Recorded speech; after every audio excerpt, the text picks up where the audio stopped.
ऐसे हमारे महाराज जी वंदाय माता जी, वंदाय माता जी।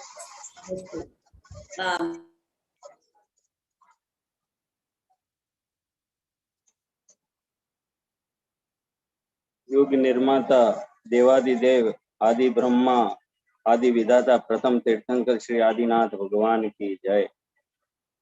युग श्रेष्ठ आचार्य शिरोमणि तपस्वी सम्राट श्री सन्मति सागर जी गुरुदेव की जय। गणाधिपति गणधराचार्य श्री पंथु सागर जी गुरुदेव की जय। वैज्ञानिक धर्माचार्य सिद्धांत चक्रवर्ती अभिनव श्रुत केवली आचार्य भगवंत श्री कनक नंदी जी गुरुदेव की जय।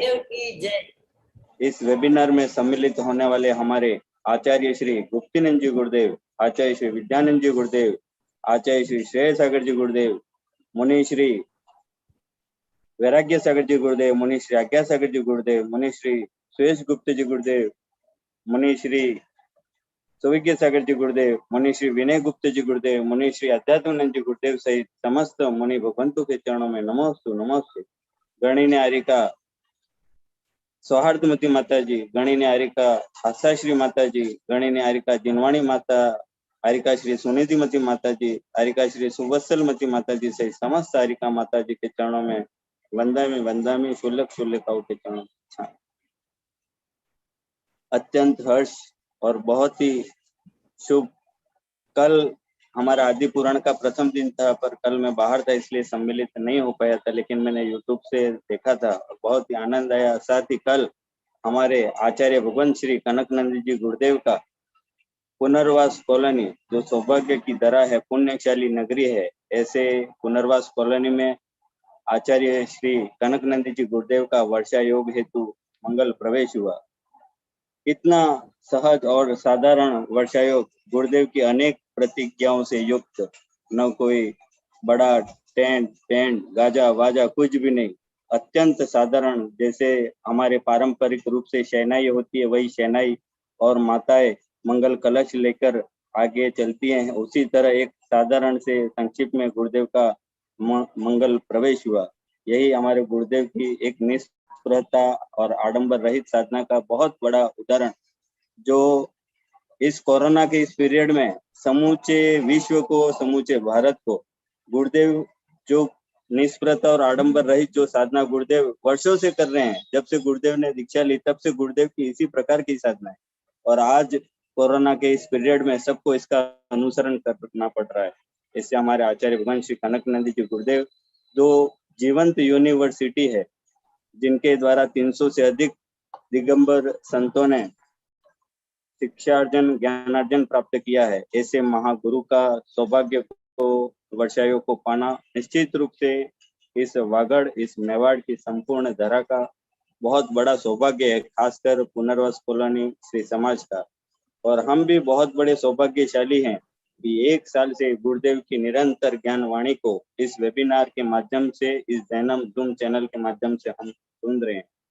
साथ ही इस जैनम जूम चैनल को संचालित करने वाले हमारे इस जैनम जूम के तमाम खर्चे और इस पुण्य को पुण्यार्जन करने वाले श्री जमनालाल जी हपावत, जो कि भारतवर्षीय दिगंबर जैन महासभा के अग्रणी सदस्य रहे, निर्मल कुमार सेठी जी, हमारे स्वर्गीय निर्मल कुमार सेठी जी भूतपूर्व जो हमारे अध्यक्ष रहे, उनके समर्पित और उनके साथी रहे जमनालाल जी हपावत और पारस जी लोहाड़े का ये एक महान पुरुषार्थ है कि उन्होंने एक जैनम जूम के माध्यम से समस्त दिगंबर गुरुओं, विभिन्न संप्रदाय के साधुओं से संबंधित माँ जिनवाणी का प्रचार विश्व स्तर पर उन्होंने प्रसारित किया है। अनेक ग्रंथों का स्वाध्याय इस चैनल के माध्यम से हुआ है। इसी श्रृंखला में पूज्य आचार्य श्री द्वारा कल से आदि पुराण युग निर्माता भगवान ऋषभदेव ग्रंथ का स्वाध्याय प्रारंभ हुआ है, जो बहुत ही गर्व की बात है और इसको हम सबको लाभान्वित होना है। अब आज के मंगलाचरण के लिए मैं सर्वप्रथम अहिंसा नगर निवासी रूबी जिंकल जी जैन को मैं आमंत्रित करता हूं कि वे मंगलाचरण प्रस्तुत करें। उसके बाद पूज्य मुनि श्री सौविज्ञ सागर जी के द्वारा काव्य पाठ होगा। पहले मैं रूबी जिंकल जी जैन को मैं आमंत्रित करता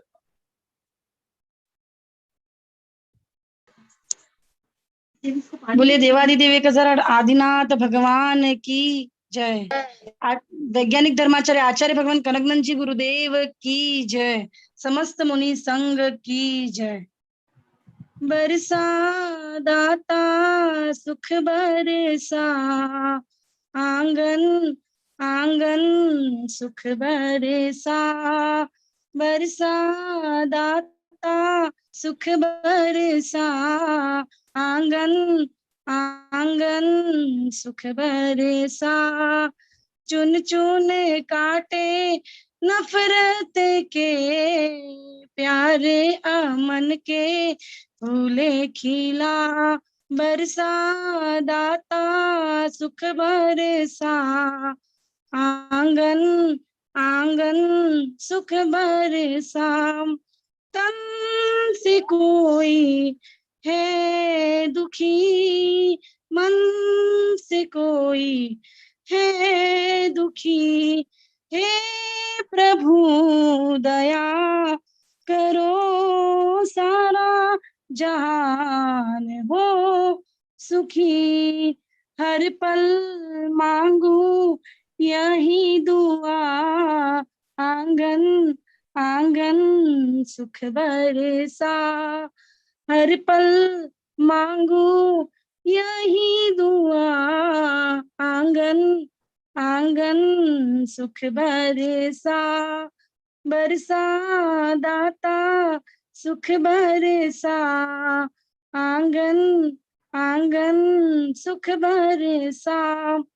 वैर क्लेश को मिटा दाता सकल संसार में। वैर क्लेश को मिटा दाता सकल संसार में। नाम का स्मरण करे मिलकर सभी प्यार से। मानव से मानव होना जुदा, आंगन आंगन सुख बरसा। भाई से भाई होना जुदा, आंगन आंगन सुख बरसा। माँ से बेटा होना जुदा, आंगन आंगन सुख बरसा। सबके जीवन में सुख बरसा, हर एक के जीवन में सुख बरसा। बोले वैज्ञानिक धर्माचार्य आचार्य भगवान कनकनंद जी गुरुदेव की जय। समस्त मुनि संघ की जय। नमोस्तु भगवान, नमोस्तु नमोस्तु नमोस्तु नमोस्तु भगवान।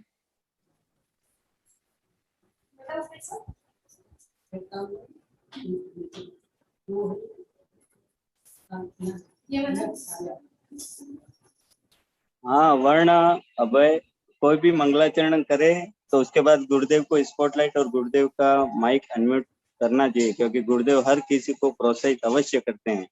ये हाँ बहुत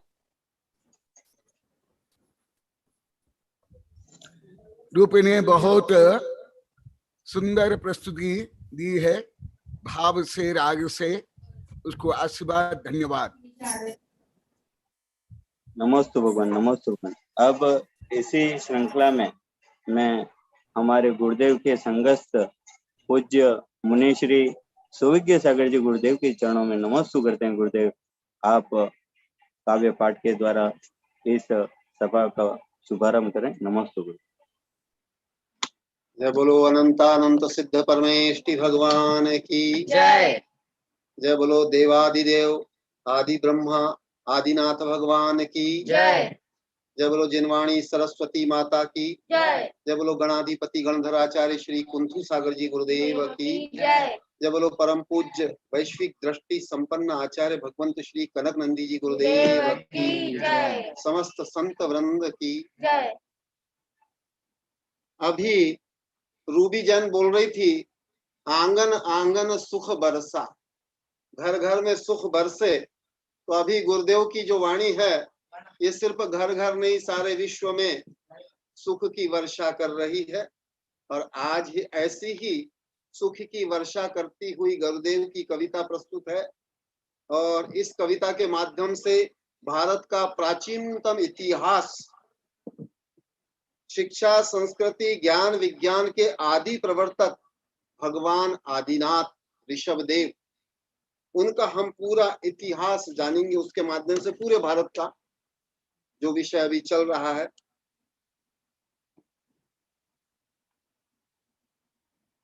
आदि ब्रह्मा आदिश्वर श्री आदिनाथ महान हो, आदिराज आदि गुरु वृषध्वज नमो नमः। भोग भूमि का जब अंत आया, कल्प वृक्ष सब नष्ट हुए, क्षुदित प्रजा को प्रभु ने सिखाया, कृषि के द्वारा जीवन बचाया, कृषि के द्वारा जीवन बचाया, आत्मरक्षार्थे असी सिखाया, लेखन पठनार्थे मसी बताया, आदिराज आदि गुरु वृषध्वज नमो नमः।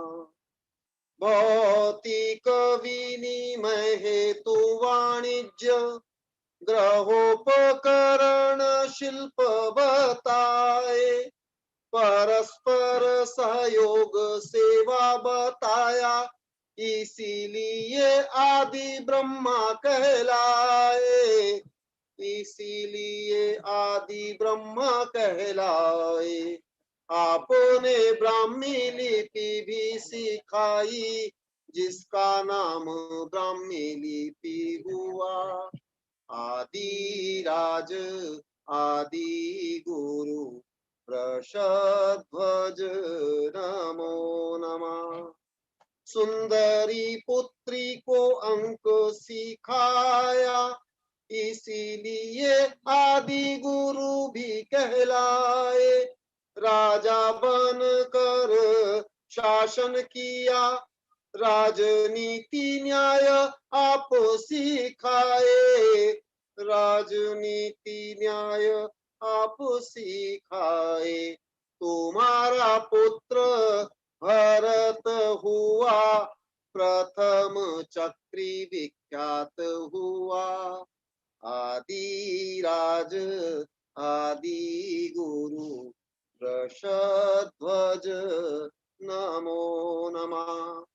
उनसे आर्य देश हुआ भारत, शस्य श्यामला हमारा देश, तुम्हारा पुत्र बाहु बलि हुआ, प्रथम कामदेव शक्तिशाली हुआ, प्रथम कामदेव शक्तिशाली हुआ, अर्क कीर्ति अन्य पुत्र भी हुए, सबको विभिन्न विद्या सिखाए, आदिराज आदि गुरु वृषध्वज नमो नमः।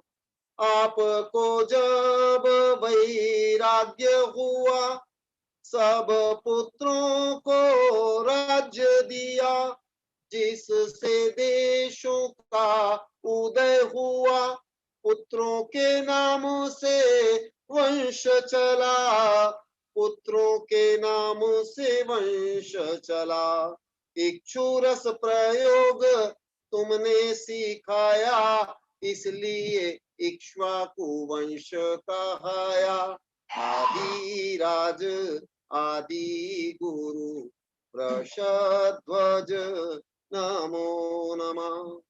सूर्य चंद्रादि वंश पुत्रों से, वंशों का प्रारंभ इनसे हुआ, दीक्षा प्रयाण से प्रयाग हुआ, अक्षयवट दीक्षा वृक्ष बना, अक्षयवट दीक्षा वृक्ष बना, आत्म ध्यान में लीन होने से जटा जूट से भूषित हुए।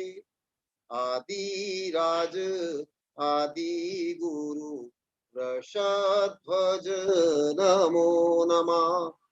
पूरी माताल में हुआ केवल ध्यान, अशोक है बोधि वृक्ष का नाम।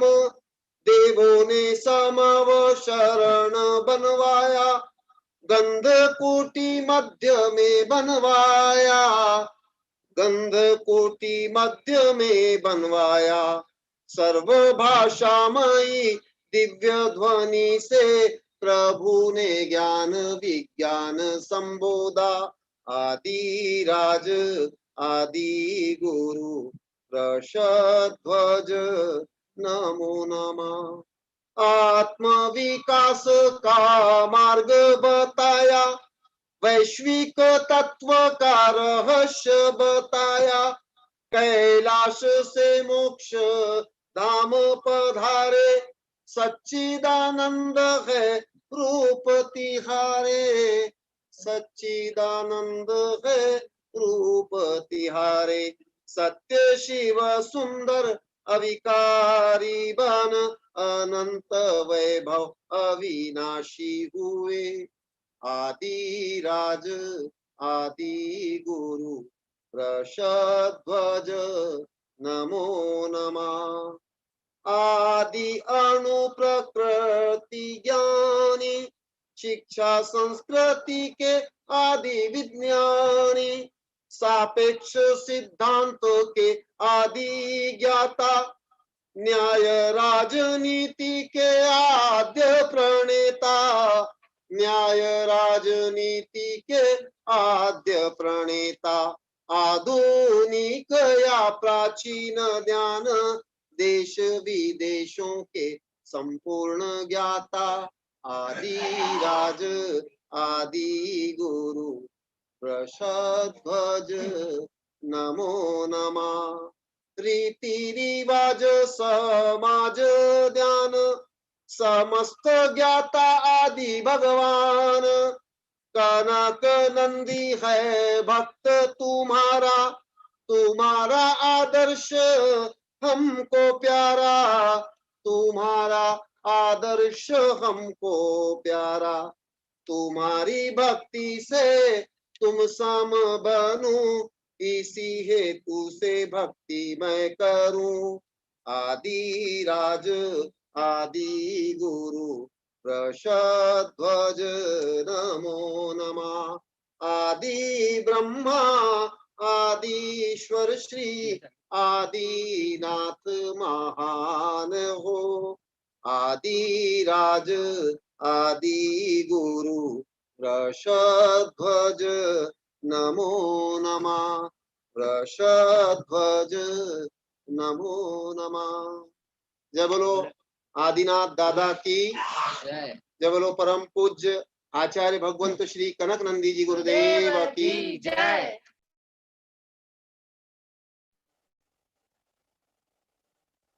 नमस्तु मनीषी, नमस्तु मनीषी। जगन्नाथ, जगपति, जगदीश, मुनिनाथ, मुनेश अनेक नामों से विभूषित देवादिदेव प्रथम तीर्थंकर श्री आदिनाथ भगवान की जय।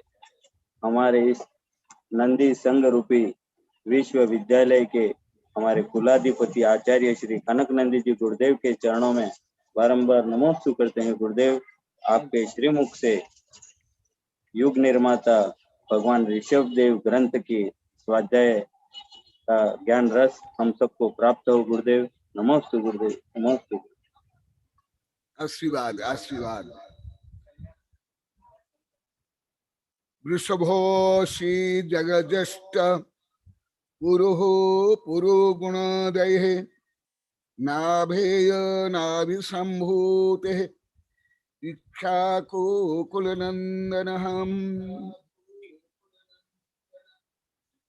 धर्मात्मा, कल से ऋषभदेव भगवान का वैश्विक स्वरूप, उनका योगदान के बारे में वर्णन चल रहा है। कल मैं कुछ प्रस्तावना रूप में बताया था, अभी भी और कुछ प्रस्तावना रूप में बता करके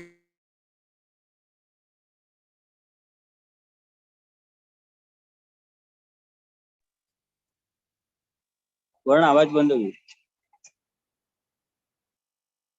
वो एकदम बंद कर लो, बंद कर ले। और कुछ सूचना रूप में बता रहा हूं। कल कुछ मैंने बता दिया था राजमल की प्रार्थना से।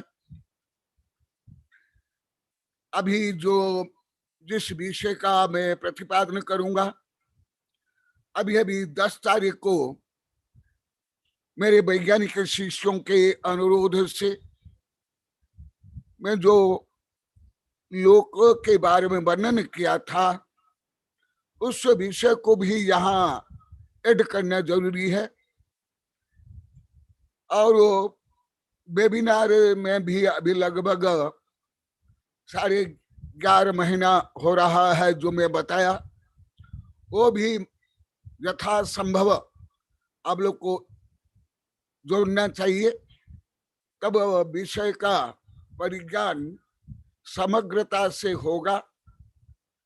अन्यथा केवल सामान्य जानकारी हो जाएगी, जानकारी से कोई ज्यादा ज्ञान विज्ञान परिणमन नहीं होता है, क्रांति नहीं होती है। तो कल जो मैंने बताया था उसके आगे प्रस्तावना रूप में और कुछ विषय बता रहा हूं। इसके ऊपर भी मेरी कई किताबें हैं। कल विद्यानंदी बताए थे क्रांति का गुरुत्व, विश्व धर्म सभा, विश्व इतिहास, प्रथम शोधबोध, आविष्कार, प्रवक्ता आदि में वर्णन है। हिस्टोरी, इसको जो सामान्य रूप में हिस्टोरी बोलते हैं, हिस्टोरी रिपीट्स हिमसेल्फ। जो इतिहास है स्वयं को बार बार रिपीट करता है। केवल इतिहास नहीं है, ये अणु से लेकर के 100 द्रव्य में है, समस्त लोक अलोक में है। अभी भले मुख्यतः आदिनाथ भगवान का वर्णन चलेगा, परंतु कल जैसे मैं बताया था ऋषभदेव भगवान विश्व दृष्टा है, विश्व ज्ञाता है, विश्व गुरु है, वैश्विक ज्ञान विज्ञान के शोध बोध आविष्कार प्रवक्ता है। इसलिए भले केंद्र में भगवान ऋषभदेव है, परंतु इसमें विश्व के हर विषय संक्षेप से आएगा। भले उसको मैं दिग्दर्शन रूप में बताऊंगा, जैसे आप लोग को अभी इतने दिन में आप लोग को ज्ञात हो गया। मैं संदर्भ के अनुसार कितना विस्तार से यथासंभव बोलता हूं, अन्य समय में केवल सूचना रूप में बोलता हूं। मेरी जो इस पद्धति को भी आप लोग को अपनाना चाहिए, तो विशेष लाभ होगा। तो उत्पाद व द्रव्य युक्तम सत्य, ये जो परिणमनशील है, और law of conservation of mass and energy के अनुसार जो अणु से लेकर के लोकाकाश अलोकाकाश 100 द्रव्य में परिणमन होता है, उस दृष्टिकोण से भी मैं बताऊंगा। जैसे कल से बता रहे हैं साधु से लेकर यहाँ के सब लोग, गुरुदेव हम कुछ भी ये नहीं जानते थे। जो अभी टीचर भी आए, टीचर जो रिटायर हो गए, जो वो विषय ही पढ़े और वो विषय पढ़ा रहे।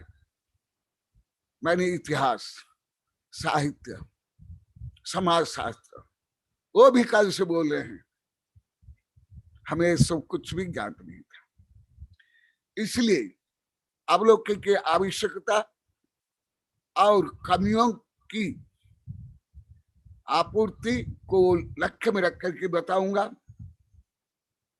मध्य मध्य में अनेक विषय बताऊंगा जो आप लोग को अभी तक परिज्ञान हो गया होगा। मैं एक विषय में कई अन्य विषय को जोड़ता हूं। भले विषय साधारण लोगों को अति कठिन है, असंभव जैसे हैं, कल्पनातीत है जैसे अभी तक कई हजार बार सब बोल दिए। ये कल्पना भी दूसरे नहीं कर पाते हैं, जोड़ भी नहीं पाते हैं, वो स्वाभाविक है। तीर्थंकर भी जो बोलते कोई गणधर नहीं समझते। मैं भी कोई अभी अनंत ज्ञानी नहीं है, मैं भी तो बहुत छोटा ज्ञानी हूं। तो जो तीर्थंकर जन्म लेते हैं, इस ऊपर भी मेरी कई किताबें है, कम से कम इस समझिए 8-10 तो ग्रंथ है ही। आचार्य ने कहा है, जैसे गीता में कहा, यदा यदा हि धर्मस्य ग्लानिर्भवति भारत अभ्युत्थानमधर्मस्य तदात्मना सृजाम्यहम् परित्राणाय साधूनां विनाशाय च दुष्कृतां धर्म संस्थापनार्थाय संभवामि युगे युगे। ऐसे ही हमारे आचार्य ने कहा है, धर्म ग्लानि परिप्राप्त उत्सृजति जिनोत्तम। जब धर्म में ग्लानि होती है, अन्य अत्याचार पापाचार दुराचार चलता है, तो उस समय में जिनोत्तम उत्पन्न होते हैं। History repeats himself.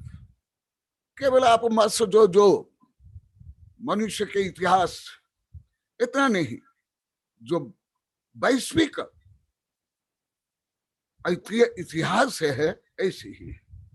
तो महापुरुष तीर्थंकर आदि महापुरुष विशेष परिस्थिति में और विशेष पुण्य को लेकर जन्म लेते हैं। और जो महापुरुष कल मैंने बताया था, शलाका पुरुष होते हैं, ये वैश्विक मापदंड होते हैं। केवल मानव के नहीं, देवों के भी 3 लोक के मापदंड होते हैं। इनके कारण ही सभ्यता, संस्कृति, ज्ञान, विज्ञान का शोध, बोध, आविष्कार, प्रगति होती है। मोक्ष मार्ग ही नहीं, जो सामाजिक, राजनैतिक से लेकर के वैज्ञानिक, सांस्कृतिक क्रांति भी होती है। इसलिए ये महापुरुष हमारे लिए आदर्श है। इसलिए भगवान की पूजा की जाती है, महापुरुष की पूजा की जाती है। क्यों की जाती है? यद्यद् आचरितम श्रेष्ठ तत्त एतर जनः स यत् प्रमाण कुरुते लोक तदनुवर्तते। ये विषय अभी पूरा आएगा, इसलिए प्रस्तावना अति महत्वपूर्ण है। क्योंकि आज सब बताए थे, कल भी बताए थे, हम ना प्रस्तावना पढ़ते हैं, ना बाद में जो परिशिष्ट वर्णन है वो भी पढ़ते हैं। और मैं तो अनुभव क्या, हेडिंग तक नहीं पढ़ते हैं, लेखक कौन नहीं पढ़ते हैं। इसलिए निर्मूल पेड़ जैसे होते हैं। वृक्ष, जो वृक्ष है परोपजीवी है, आकाश बेल है, उसमें मूल नहीं होते हैं। ऐसे वो वृक्ष चिरस्थायी नहीं होता है। इसलिए ये आदिनाथ भगवान हो या महापुरुष, उसके बारे में क्यों पढ़ना चाहिए? ये आप लोग कथा कहानी नीति नियम में बहुत पढ़े होंगे, मैं भी पढ़ा हूं, मुझे भी याद है, धीरे धीरे वो भी बताऊंगा। यदि महापुरुष नहीं है तो मानव समाज, जो मानव से महामानव भगवान बनते हैं, वो संभव नहीं हो पाता। इसलिए महाजन येन गतः स पंथ, जो महाजन जिससे सत्य का शोध, बोध, आविष्कार करते हैं, वे ही अन्य मानव, सामान्य मानव नहीं, उच्चतम मानव, गणधर तक, दार्शनिक, वैज्ञानिक, साधु, संत, आचार्य तक उसका अनुकरण करते हैं। सर्वज्ञ बिना कोई भी स्वप्रज्ञा से संपूर्ण सत्य को जान ही नहीं सकता है। भले गणधर हो, भले आचार्य हो, भले कनकानंदी हो या कोई दार्शनिक हो, वैज्ञानिक। इसलिए बड़े बड़े जो लेखक कवि वैज्ञानिक भी है, साहित्यकार भी है, नेता भी, सब भारत के नहीं पूरी पृथ्वी के जिस क्षेत्र में वो आगे बढ़ना चाहते हैं, उस क्षेत्र के जितने बड़े बड़े क्रांतिकारी पुरुष होते हैं उनके जीवन ही पढ़ते हैं। इसलिए बच्चों को कथा, कहानी, इतिहास, पुराण अवश्य पढ़ाना चाहिए। अभी शिक्षा मनोविज्ञान भी सिद्ध हो गया, उसके बिना ना धारणा शक्ति, ना विश्लेषण शक्ति, ना स्मरण शक्ति, ना समन्वय शक्ति, कुछ भी प्रकट नहीं होगी। इसलिए ये आदिनाथ के लिए क्यों पढ़ना चाहिए? जैसे अब लोग को मैं हजार सैकड़ों बार बोल दिया, यहाँ के लोग को अभी हजारों बार बोल दिए हैं, आज भी बोले। हम केवल गा लेते थे पूजा में, वो भी इन लोग की भाषा में बोलते हैं। इन लोग की भाषा तो मुझे आती नहीं है। क्या बोलते? छटपट, घटपट, क्या बोलते हैं? फटाफट, फटाफट, फटाफट हम पढ़ लेते थे, फटाफट हम पूजा कर करके भाग जाते थे। जल्दी जल्दी, फटाफट। इससे कुछ होता नहीं। हथेली में कोई आप आम नारियल के पेड़ उगा करके उससे आप फल प्राप्त नहीं कर सकते हो। तो इसलिए ये आदिनाथ भगवान के बारे में क्यों पढ़ना? पूरा विश्व का ज्ञान, विज्ञान, सभ्यता, संस्कृति के अध्ययन के लिए। इसलिए महापुरुष कैसे होते हैं? चलते चलते रहा है, बढ़ते बढ़ते ज्ञान, तपते तपते सूर्य है, महापुरुष महान। ये महापुरुष कैसे होते हैं? जिस रास्ते में चलते हैं वही दूसरों के लिए मार्ग बन जाता है।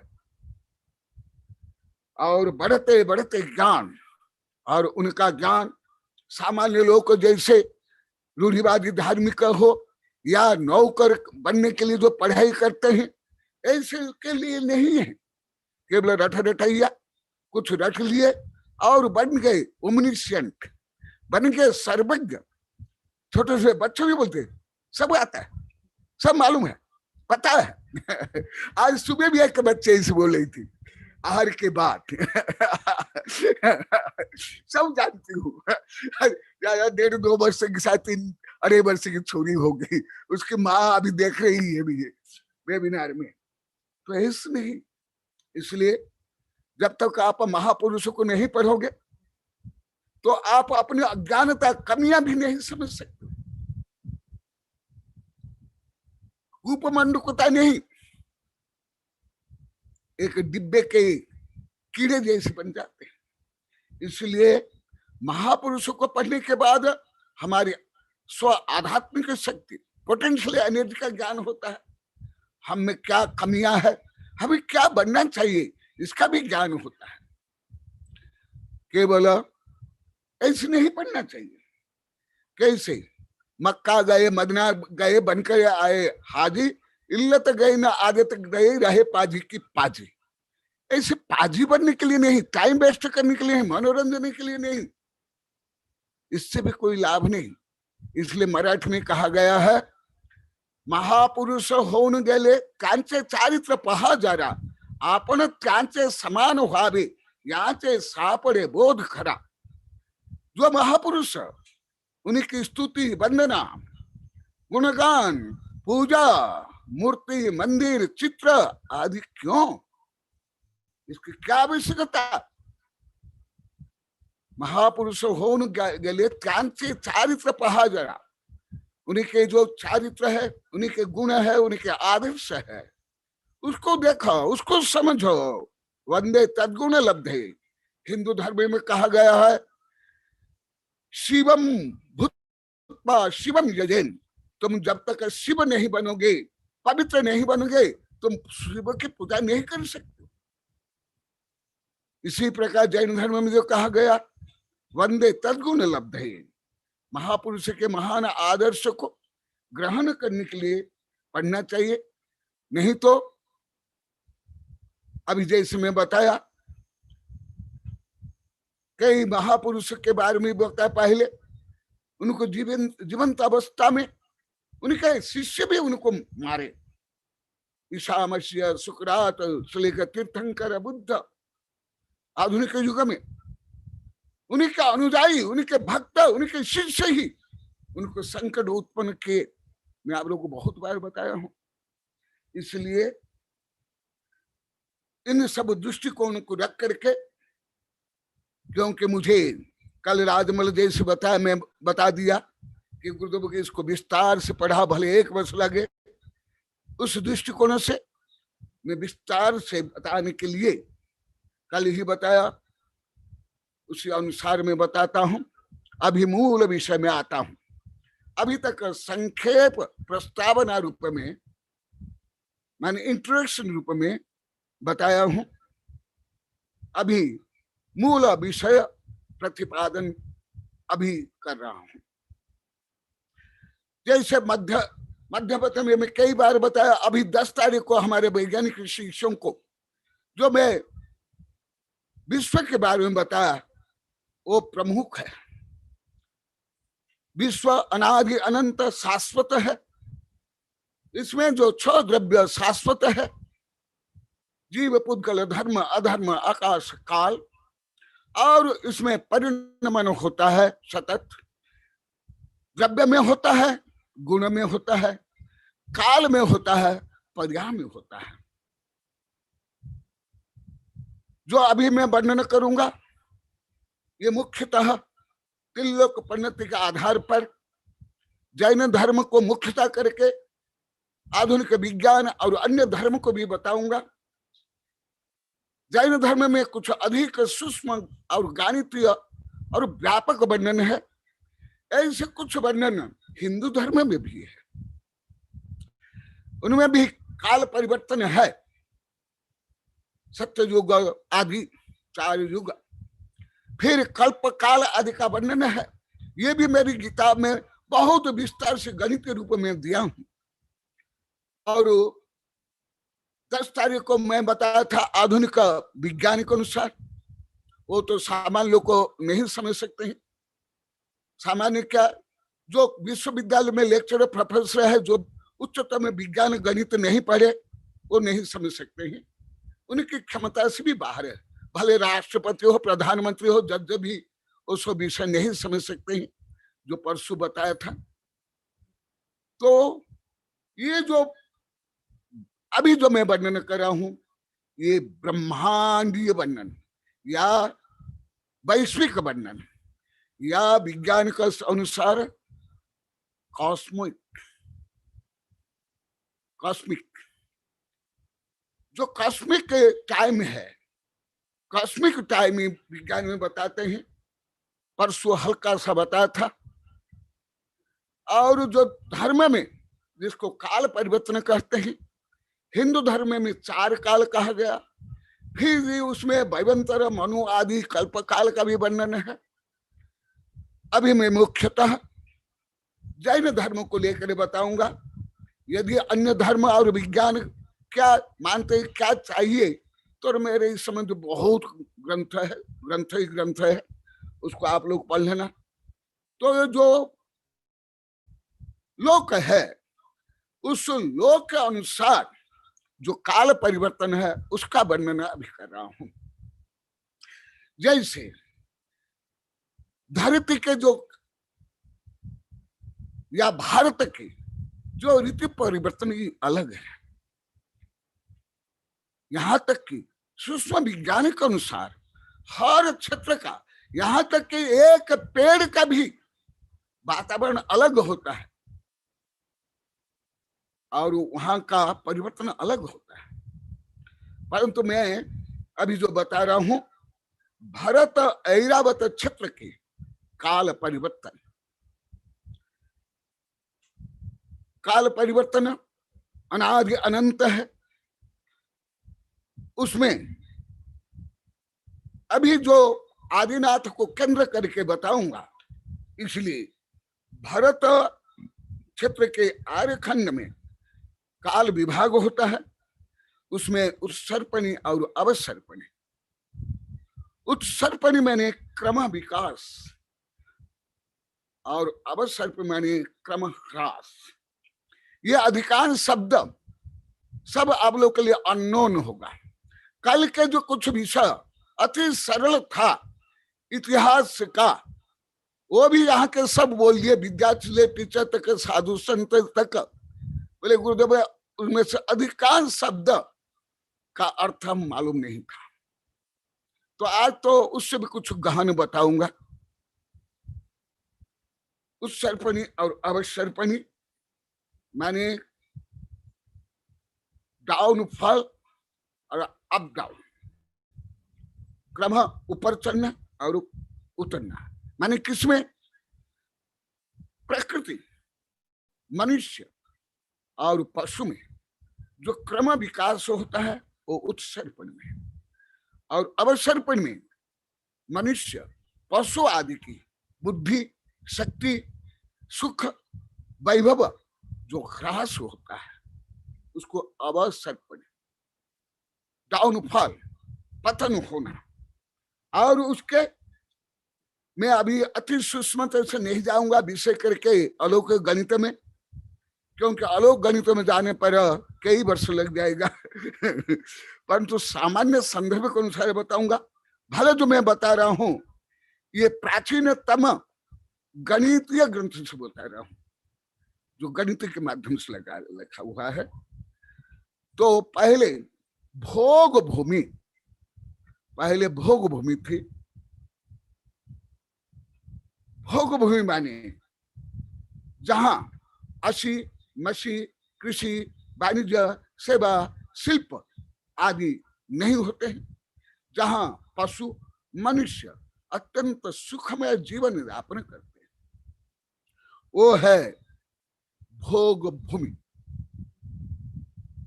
कर्म भूमि माने जहां पर असी मसी, कृषि, वाणिज्य, सेवा, शिल्प आदि, उसको कर्म भूमि कहते हैं। तो वो 3 भोग भूमि है, सुषमा, सुषमा, सुषमा, सुषमा, दुष्मा, फिर सुषमा, दुष्मा, सुषमा, दुष्मा और अति दुष्मा। ऐसे परिवर्तन होता है, जैसे चक्र में परिवर्तन होता है। जो ऊपर का भाग है वो फिर धीरे धीरे नीचे आ जाता है, नीचे का ऊपर, ये साइड का यहाँ, इसी प्रकार काल परिवर्तन होता है।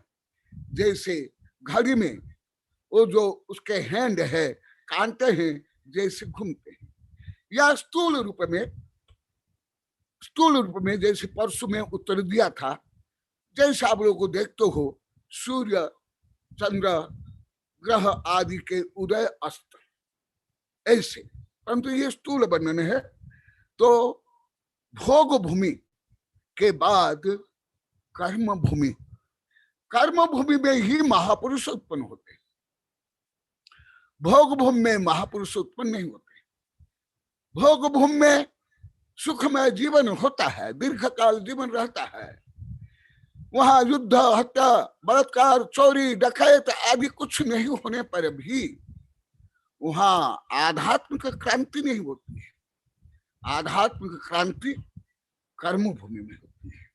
तो मैं आज भोग भूमि के बारे में कुछ बताऊंगा, क्योंकि भोग भूमि के अंत में सला का पुरुष जन्म लेते हैं, कुलकर या मनु जन्म लेते हैं, और फिर तीर्थंकर, चक्रवर्ती आदि महापुरुष जन्म लेते हैं।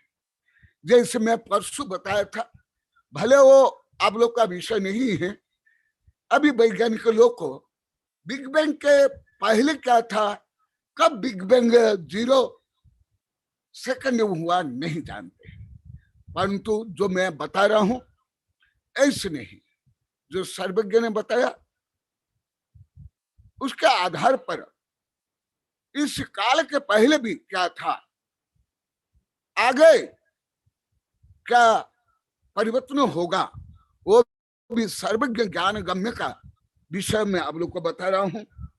तो भोग भूमि का वर्णन अभी कर रहा हूं, क्योंकि भोग भूमि के बाद कर्म भूमि, और कर्म भूमि में ही तीर्थंकर आदि महापुरुष जन्म लेते हैं। अभी यहाँ के लोग कल से ही मैं जो हल्का सा इतिहास बोलता हूँ, यहाँ विद्यार्थी लेके साधु माता जी यहाँ के टीचर है, क्या टीचर बोल दिया गुरुदेव हम ये इतिहास क्या ये भी नहीं जानते, भला हम इतिहास पढ़े और पढ़ाए और पढ़ा रहे और रिटायर भी हो गए। मैं भी सुना हूं और जो सुने हैं यहाँ भी कुछ बैठे हुए हैं, अभी वेबिनार में भी सुन रहे और से बोले गुरुदेव आप कोई भी विषय बोलते हैं, कैसे शब्द ज्ञान आप देते हो, हमारे तो कल्पना के परे हैं। ये जो इतिहास पुराण कानून ये तो अत्यंत सामान्य विषय है, अति सामान्य विषय मेरे लिए। जो कानून पढ़ने के लिए विदेश में जाते हैं मुझे तो आश्चर्य होता है, एमबीए करने के लिए भी जो विदेश में जाते हैं मुझे आश्चर्य होता है। कई वैज्ञानिक संघर्ष में मैंने कई बार बोल दिया ये सब क्या है। जब आप लोग को ऐसे ब्रह्मांडीय रहस्य समझ लोगे, दर्शन विज्ञान आध्यात्मिक ये सब अति हल्का विषय है। तो अभी मैं आप लोगों को भोग भूमि की क्या रचना है वो बताऊंगा। कुछ दिन पहले कुछ मेरे आचार्य शिष्य और वैज्ञानिक शिष्य भी ये प्रश्न किए थे कुछ महीना पहले। मैं उस समय में अति संक्षेप में उत्तर दिया था और बताया था आगे आएगा तो मैं बताऊंगा। वर्तमान जो काल है, अभी विज्ञान में भी कुछ सिद्ध हुआ है, ज्यादा तो सिद्ध नहीं हो पाया। जैसे कल राजमल बताए थे, मैं तो पहले से ही बोलता हूँ लिखता हूँ, 50-60 ग्रंथ लिख लिया इसके ऊपर। जैसे कल बताए थे, पहले मेरे वैज्ञानिक शिक्षक बताए भी, आधुनिक विज्ञान जैन धर्म के अभी चौखट पर भी पहुंचा नहीं, राजमल बता रहे थे, सही है। तो मैं केवल आधुनिक ज्ञान विज्ञान खगोल भूगोल इतिहास पुराण को ही सर्वे सर्वा नहीं मानता हूं, भले उसमें सत्य अंश को मैं स्वीकार तत्काल कर लेता हूं। भोग भूमि क्या है आज उसके बारे में बताऊंगा। जो इसका वर्णन धर्म में जैन धर्म में सबसे विस्तार से है, कुछ अंश में हिंदू धर्म में बौद्ध धर्म में है, परंतु आधुनिक विज्ञान में या खगोल भूगोल हिस्ट्री में नहीं है। प्राय कुछ अंश में है, वो पूर्णतः सत्य सिद्ध नहीं होता है, जो अभी स्वयं वैज्ञानिक लोग को भी मान लिए। भोग भूमि में दीर्घ काल जीव सुखमय जीवन यापन करते थे। वहां असीम कृषि वाणिज्य सेवा शिल्प युद्ध आक्रमण सत्यव्यसन पंच पाप स्तूप बिना सरल सहज भद्र सुखमय जीवन यापन करते थे। और वहां वर्तमान कुछ जो प्रश्न किए थे हमारे वैज्ञानिक से लेकर में आचार्य शिष्य, वो अभी सुन लेंगे, पहले मैं नहीं बताया था विस्तार से। उस समय में वर्तमान जो परिस्थितियां है, प्रदूषण से लेकर के कीट पतंग महामारी उत्पादक वायरस बैक्टीरिया आदि भी नहीं थे। सुन लो, ये विषय अधिकांश लोग को साधु संत भी पंडित वैज्ञानिक लोग को भी नहीं जानते, वो विषय में ज्यादा बता रहा हूं। तो उस समय क्या है कुछ बता रहा हूं, मूल गाथा भी पढ़कर बता रहा हूं। भले ये गाथाएं बहुत कठिन भी है, क्योंकि प्राकृत में लिखा हुआ और अधिकांश गाथा तो गणित में लिखी हुई है। उस समय में क्या है मैं पूर्णतः गाथा से बता रहा हूं।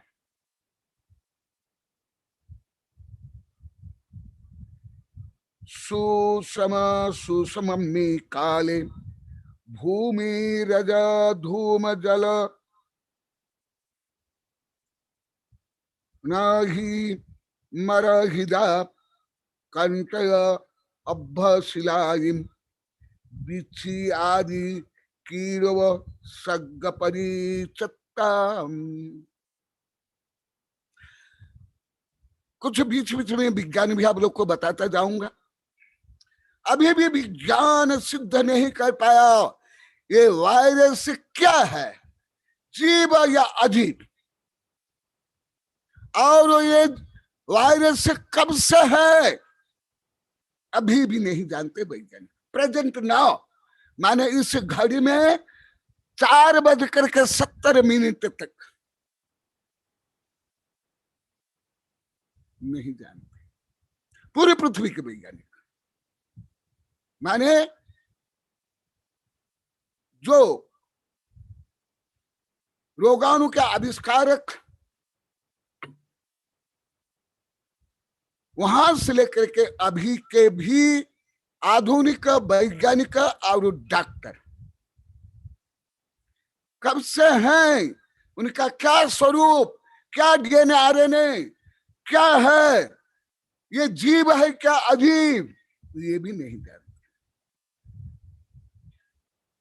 इसलिए मैं धर्म के अनुसार जो पहले बताया और कुछ बताता हूं। भोग भूमि में वर्तमान काल जैसे कोई प्रदूषण नहीं, कोई महामारी नहीं, भूकंप नहीं, ज्वाला नहीं, अतिवृष्टि अनावृष्टि वृष्टि आदि नहीं। इतना ही नहीं, और क्या नहीं, वहां धूली भी नहीं,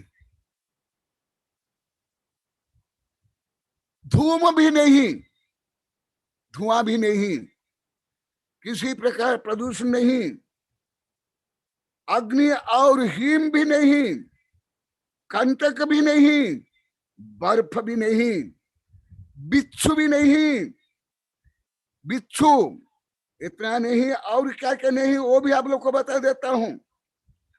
उस समय में जैसा अभी वैज्ञानिक मानते हैं, कुछ अंश में तो सत्य पूरा अभी सिद्ध नहीं कर पाए कि पहले लाखों वर्ष में इतना प्रदूषण नहीं फैला, परंतु अभी जो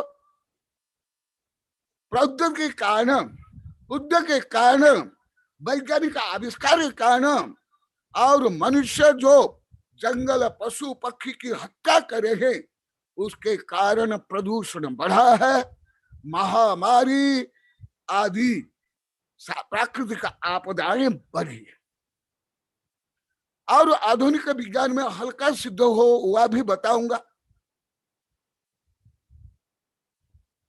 पहले किस प्रकार जीव थे, अभी किस प्रकार जीव है, पहले कितने आकार के जीव थे, अभी कैसे आकार के जीव, जो अभी भी सिद्ध हो रहा है वो भी संक्षेप में बताऊंगा। तो उस समय में हाँ, अभी राजमल के आगे एक दिन तो कुछ दिन पहले चर्चा हुई थी, वो विषय अभी मैं बता रहा हूं कि हर समय में हर प्रकार जीव नहीं रहते हैं। मैं हल्का सा बताया था, आज उसको डिटेल बता रहा हूं। तो चतुर्थ काल में प्रदूषण आदि नहीं होने के कारण उस समय में ये सब जीव नहीं होते थे। क्या क्या और भी बता देता हूं।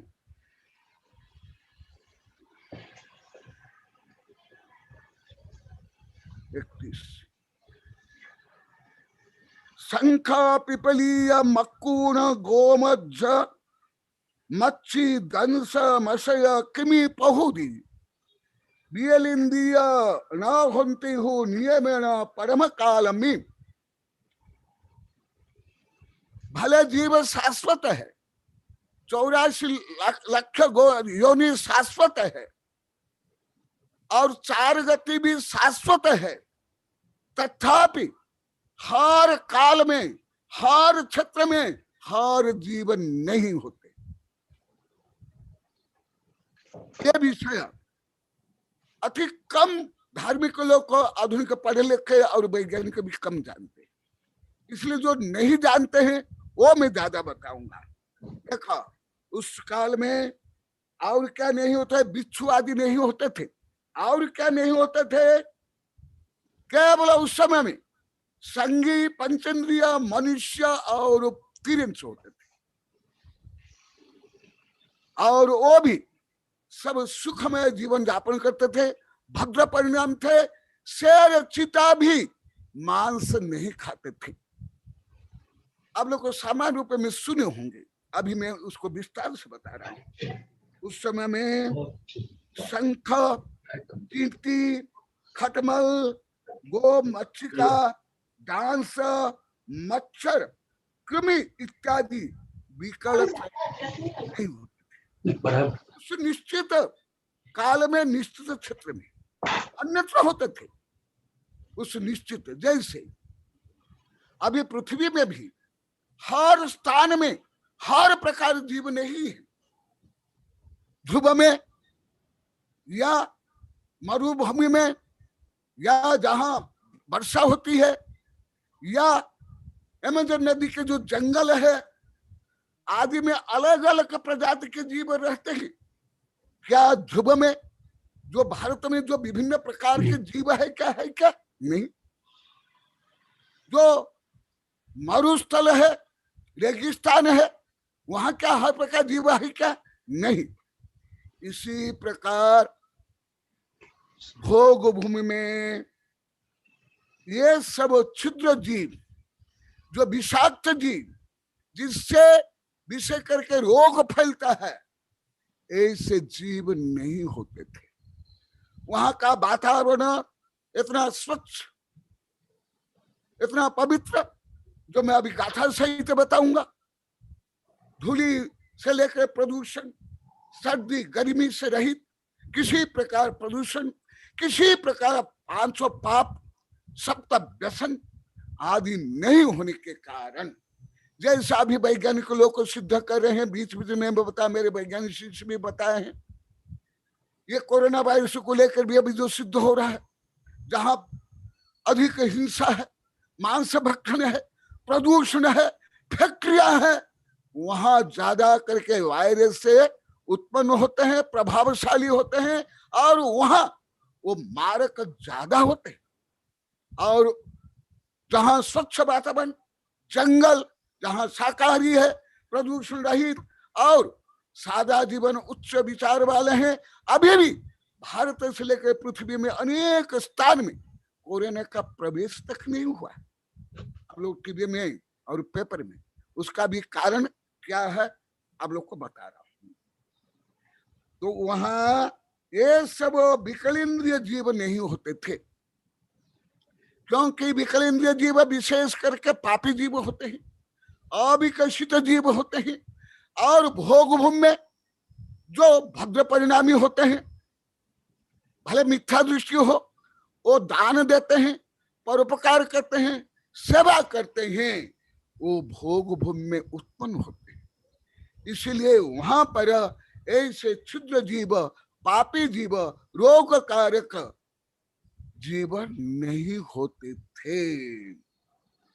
देखा, जो आप लोग का प्रश्न का उत्तर उस समय नहीं दिया था, अभी उसको दे रहा हूं, और पुनः एक बार बता देता हूं, क्योंकि इनसे ही अभी वैज्ञानिकों ने और विषय लुईस पास्चर से लेकर के अभी सिद्ध हुआ है, जो लाइफ स्टाइल डिजीज है उसको छोड़ के जो संक्रामक रोग है वो ज्यादा करके यही देखा, डांस, मच्छर, गोमुखिका, खटमल आदि से फैलते हैं, और वो फिर मनुष्य या पशु को काटते हैं, फिर वो मनुष्य या पशु के शरीर में वो रोगाणु फैल जाते हैं, फिर वो प्रचार में आते हैं। तो ये संक्षेप में वर्णन हुआ, और वहां कैसे लोग होते थे और वो क्या खाते थे वो भी बता देता हूं। विज्ञानिक अनुसार इतिहास, आधुनिक इतिहास और भूगोल के अनुसार भी पहले मनुष्य प्राकृतिक जीवन ज्यादा जीते थे। उस समय में आधुनिक इतिहास भले उससे आगे वर्णन है प्राकृतिक जीवन, क्योंकि कृषि युग के पहले और धातु युग के पहले जीव जंगल में रहते थे, प्रकृति के गोद में रहते थे।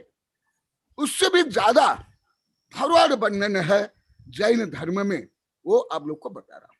हाँ, वैज्ञानिक के अनुसार वो इतना उन्नत सभ्य नहीं थे, परंतु जैन धर्म के अनुसार भी वो धार्मिक नहीं थे।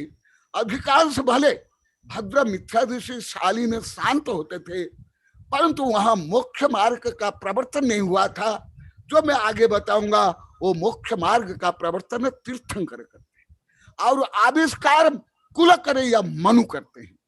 जो आधुनिक विज्ञान में जिसको हम वैज्ञानिक मानेंगे वो है, हिंदू धर्म में उनको मनु कहते हैं, जैन धर्म में मनु कहते हैं और कुलकर कहते हैं। वो भी अभी आगे क्रम विकास कैसे होता है वो आप लोग को बताऊंगा। वहां क्या होता है, वहां का वातावरण क्या है। निस्फुरित पंचवर्ण सहाबुआ मधुर रसयुक्ता चौ अंगुल परिणाम तनति जायदी सूर हिंगर धड़ा। वहां कल्प वृक्ष से 10 प्रकार कल्प वृक्ष से सहज प्राप्त भोजन, पानी, वस्त्र, दीपक, अलंकार, वाद्य यंत्र, भवन, यान, वाहन आदि प्राप्त होता था। प्राकृतिक सहज, प्रकृति का न शोषण न उसका अपहरण होता था।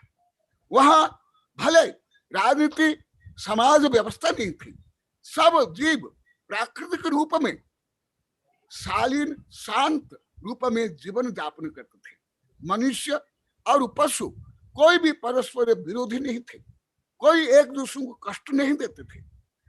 और वहां कैसे जो घास भी होती थी, कैसे देख लो 5 वर्ण से स्फुरायमान, स्वभाव से मृदुल, मधुर, मधुर से युक्त, सुगंधित से परिपूर्ण और 4 अंगुल प्रमाण घास। और वो घास को पशु खाते थे।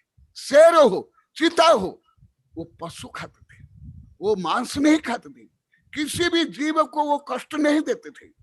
और वहां के वृक्ष भी कैसे, एक तो कल्प वृक्ष 10 प्रकार वो बताऊंगा। और वहां पर पृथ्वी पर गुच्छा, गुल्म, पुष्प, अंकुर, फल एवं नवीन पत्र से परिपूर्ण उनसे ऐसे बहुत से वृक्ष के समूह भी थे। और इससे अतिरिक्त वहां कल्प वृक्ष होते थे।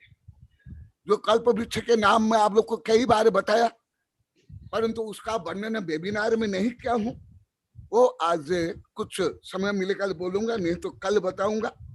और वहां क्या है, वहां का जो नदी, तालाब, झील, वापी आदि एकदम स्वच्छ जल से परिपूर्ण। और उस स्वच्छ जल में कोई विकलत्रय जीवन नहीं होते थे। जैसे विकलत्रय मैंने आप लोग तो जानते हो, पहले बता दिया हूं। समुच्छन जीव से लेकर के असंज्ञ पंचेंद्रिय आदि आदि, ये वायरस से बैक्टीरिया, मच्छर आदि आदि सब, इनके कारण ही ज्यादा रोग फैलता है। और ये सब प्रदूषण में उत्पन्न होते हैं, क्योंकि विज्ञान भी यही मानता है, डार्विन भी यही, चार्वाक से लेकर के जैन धर्म का मूल सिद्धांत है, जो प्राकृतिक हर धर्म दर्शन विज्ञान मानता है। चार्वाक ही मानता है पंचभूत से जीव बनता है, और विज्ञान भी यही मानता है। और जैन धर्म के अनुसार भी, तो आप लोग वेबिनार में भी सैकड़ों से लेकर 1000 बार सुन लिए, एक इंद्रिय जीव के शरीर से लेकर के चतुर्गति जीव के जो शरीर है पुद्गल से बना है। और पुद्गल नाम कर्म का उदय से शरीर धारण होता है। तो इसीलिए ये जो समूर्छन जीव के योग्य, वहां प्रदूषण वातावरण नहीं होने के कारण, और वहां जो आहार देते हैं, आहार के अनुमोदना करते हैं, ऐसे पुण्यशाली जीव ही जन्म लेते हैं। इसलिए वहां पर ऐसे पवित्र, शांत और स्वच्छ आनंददायी वातावरण भी है, पानी भी है, वृक्ष भी है, सब है। कैसे? और देखा वहां कितने सुंदर सुंदर फूल होते हैं। वहां पर कल्लार, कमल, कुबलय, कुमुद आदि के विभिन्न पुष्प होते हैं।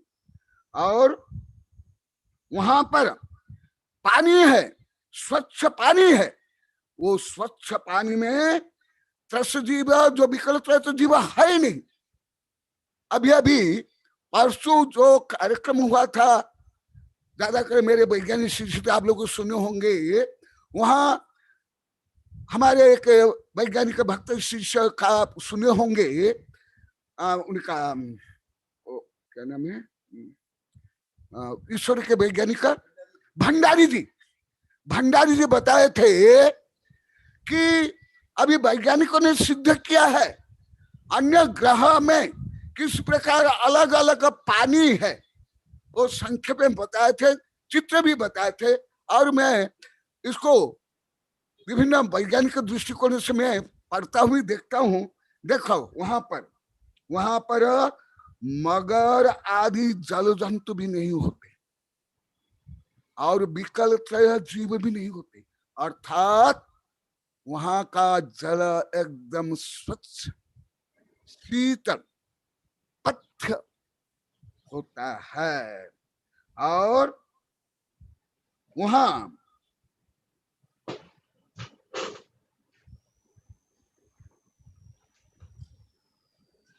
पर क्योंकि अभी बहुत विस्तार से तिल्लोपनित में कम बता रहा हूं, ऐसे वहां होने पर भी और वहां के पशु और मनुष्य बहुत शक्तिशाली, बहुत सुंदर और दीर्घजीवी होते हुए भी वो कभी दूसरों को कभी कष्ट नहीं देते। ना मनुष्य को, ना पशु मनुष्य को, ना मनुष्य पशु को, ना पशु को। समझना है क्या? ये पुनः बता देता हूं क्योंकि ये वर्णन अन्यत्र बहुत कम मिलता है। वहां दीर्घजीवी होते हैं, शक्तिशाली होते हैं, निरोग होते हैं, और ये प्राकृतिक जो कल्प वृक्ष से अलंकार, अस्त्र शस्त्र, वाहन, यान, घर, ये सब उनके पास होते हुए भी वो उनके अंदर में कोई एक वृक्ष भी नहीं होता है। वे किसी भी एक वृक्ष का व्यक्तिगत मालिक नहीं होते, माने प्राकृतिक साम्यवाद है। वहां कोई शोषण नहीं, वहां परिग्रहवाद भी नहीं, वहां पूंजीवाद भी नहीं, वहां शोषण नहीं।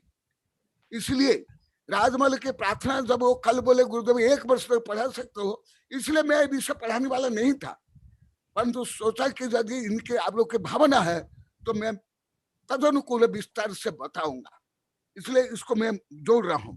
और वहां व्यभिचार भी नहीं, सप्त व्यसन नहीं, पंच पाप नहीं, आक्रमण भी नहीं, युद्ध भी नहीं, और चोरी भी नहीं करते, और जितना चाहिए वो कल्प वृक्ष से मिल जाता है, परंतु थोड़ा भी अनावश्यक लोभ से, परिग्रह से, लालसा से संचय करने के लिए, स्वयं को प्रभावशाली बनाने के लिए, दूसरों को नीचा दिखाने के लिए कुछ भी अनावश्यक वो कल्प वृक्ष से मांगते भी नहीं और रखते भी।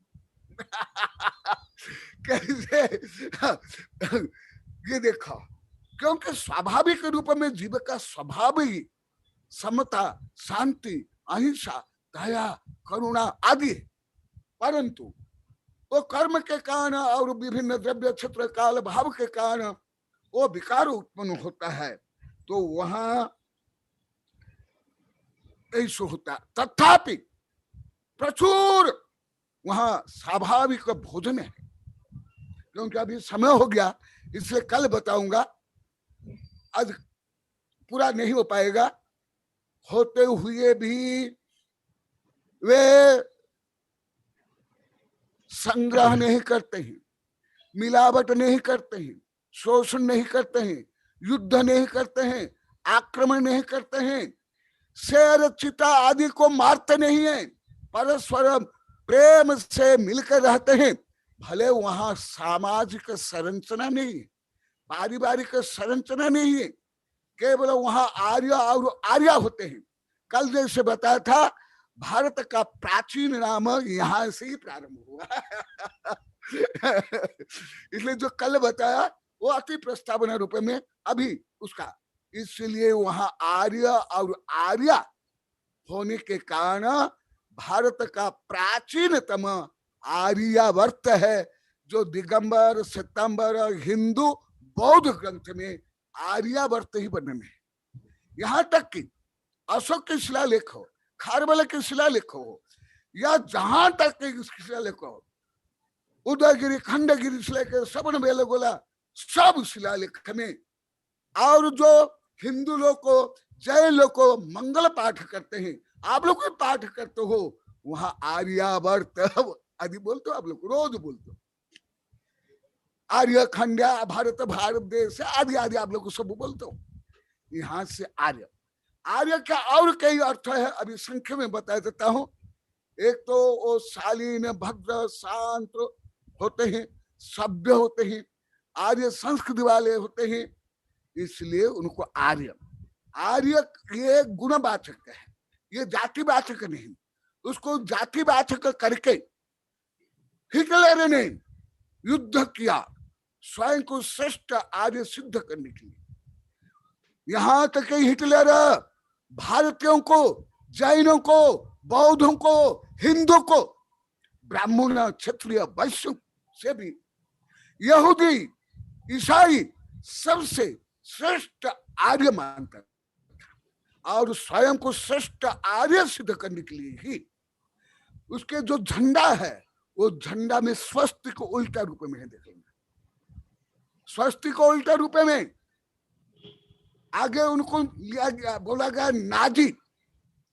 और वो हिटलर पूर्ण शाकाहारी था, पूर्णतः शाकाहारी था, और जीवन भर उसने विवाह नहीं किया, क्योंकि उसको डर था मैं विवाह करने पर मेरा रहस्य दूसरे समझ लेंगे, और जो मैं युद्ध करके यहूदी को मारना चाहता हूं और स्वयं की जाति को श्रेष्ठ आर्य सिद्ध करने के लिए उन्हें जो सेकंड वर्ल्ड वॉर किया, वो आर्य के घमंड से, आर्य जाति के घमंड से। इसलिए स्वस्तिक भी लिया और स्वस्तिक को उल्टा रखा।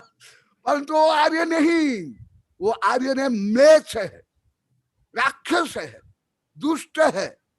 क्योंकि आर्य जो मैं अभी आप लोग को बता रहा हूं, वो स्वभावतः 72 कला से युक्त, सुंदर, शक्तिशाली, भद्र, शालीन, अन्य अत्याचार, दुराचार, पापाचार, शोषण से रहित होते हैं, ये है आर्य होते हैं। तो अभी समय हो गया, क्योंकि कल भी प्रश्न उत्तर नहीं हो पाया और कई दिन से नहीं हो पाया, इसलिए ये नया विषय है।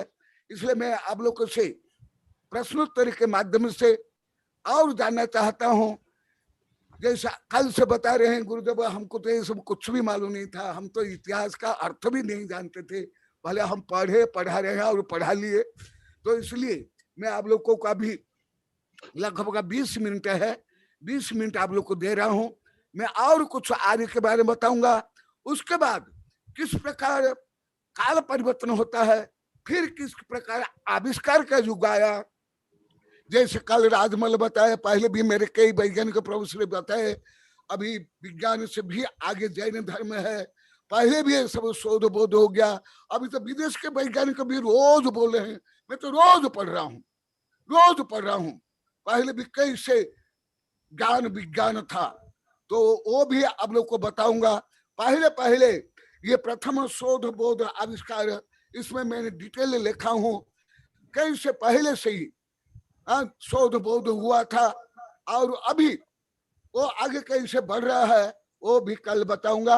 मैंने कल बताऊंगा कुछ जो अभी छूटा हुआ, आर्य संबंधी, कल्प वृक्ष संबंधी, फिर मैं बताऊंगा किस प्रकार परिवर्तन हुआ, काल में परिवर्तन हुआ, फिर उसके बाद आविष्कार युग हुआ जिसको बोला जाता मनु।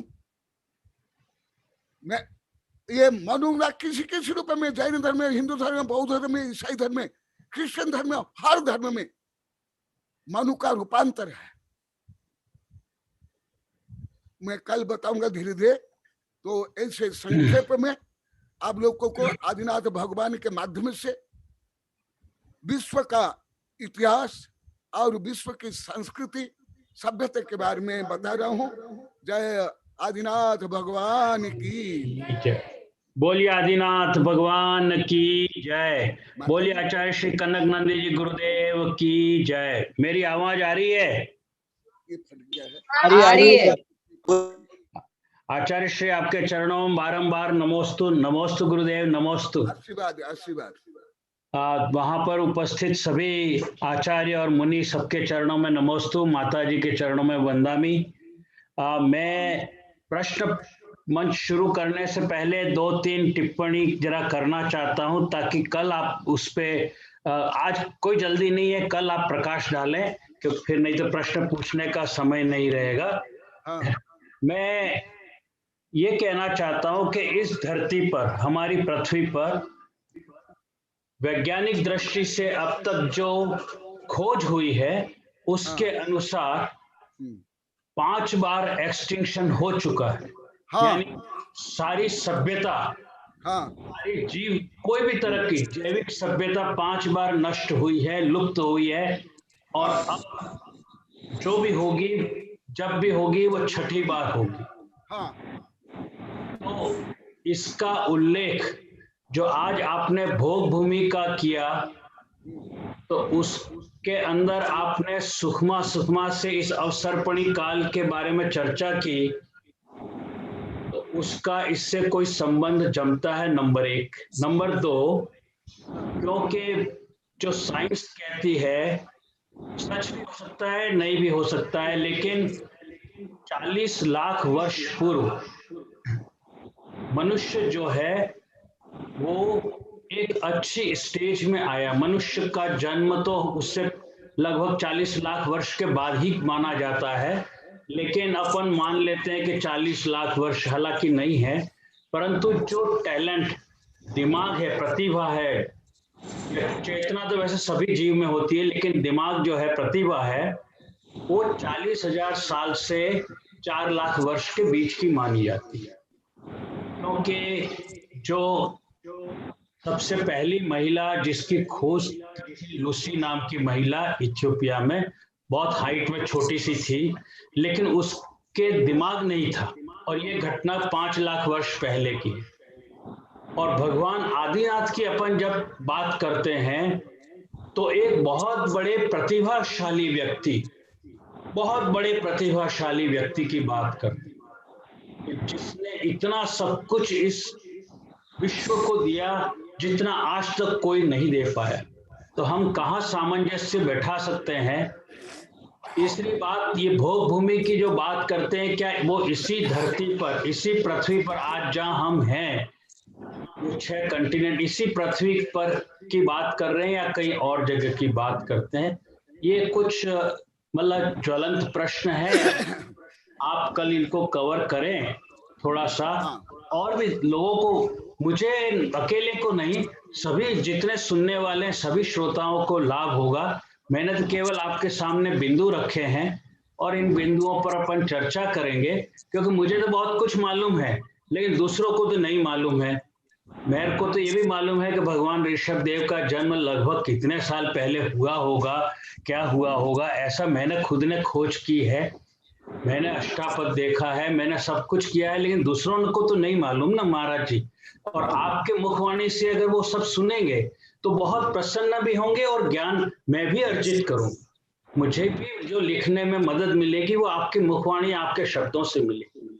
मैं इस पहले तो क्षमा भी मांगता हूं, क्योंकि मैं आज दूसरी 2-3 मीटिंगों में उपस्थित होना बहुत जरूरी था, लेट आया हूं, पूरी बात नहीं सुन पाया, लेकिन मैं प्रश्न मंच अब आरंभ करता हूं। अगर किसी के प्रश्न है तो वो हैंड रेस करें, तो ये अभय जो है वो आपको बारी बारी से बुलाएगा। अभय है या वर्ण है वहां पे, कौन है? अभय आप सुन रहे हैं मेरी बात या वर्ण? हाँ सर, जय जिनेन्द्र, मधोक। मधोक, हाँ मधोक आज आ गए हैं। Okay, very good, wonderful. Madhok आप जरा प्रश्न किस किस के हैं जरा नीरज जी मंगल जी के। हाँ तो नीरज जी मंगल का प्रश्न है। हाँ उनको आमंत्रित करिए, आमंत्रित करता हूँ मैं उनको, बहुत ही करबद्ध उनको प्रणाम करके आमंत्रित। आचार्य भगवान नमोस्तु, आचार्य भगवान नमोस्तु, आचार्य भगवान। हाँ आशीर्वाद। स्पॉटलाइट में लाए उनको, स्पॉटलाइट। आचार्य भगवान जो भोगभूमि मनुष्य होते हैं, आर्या, तो उनका क्षेत्र निर्धारित होता है क्या भगवान? हाँ, अभी जो मैं बता रहा हूँ और कल भी बताऊंगा, वो आर्य क्षेत्र में, भारत ऐरावत क्षेत्र में, भोग भूमि में होते हैं।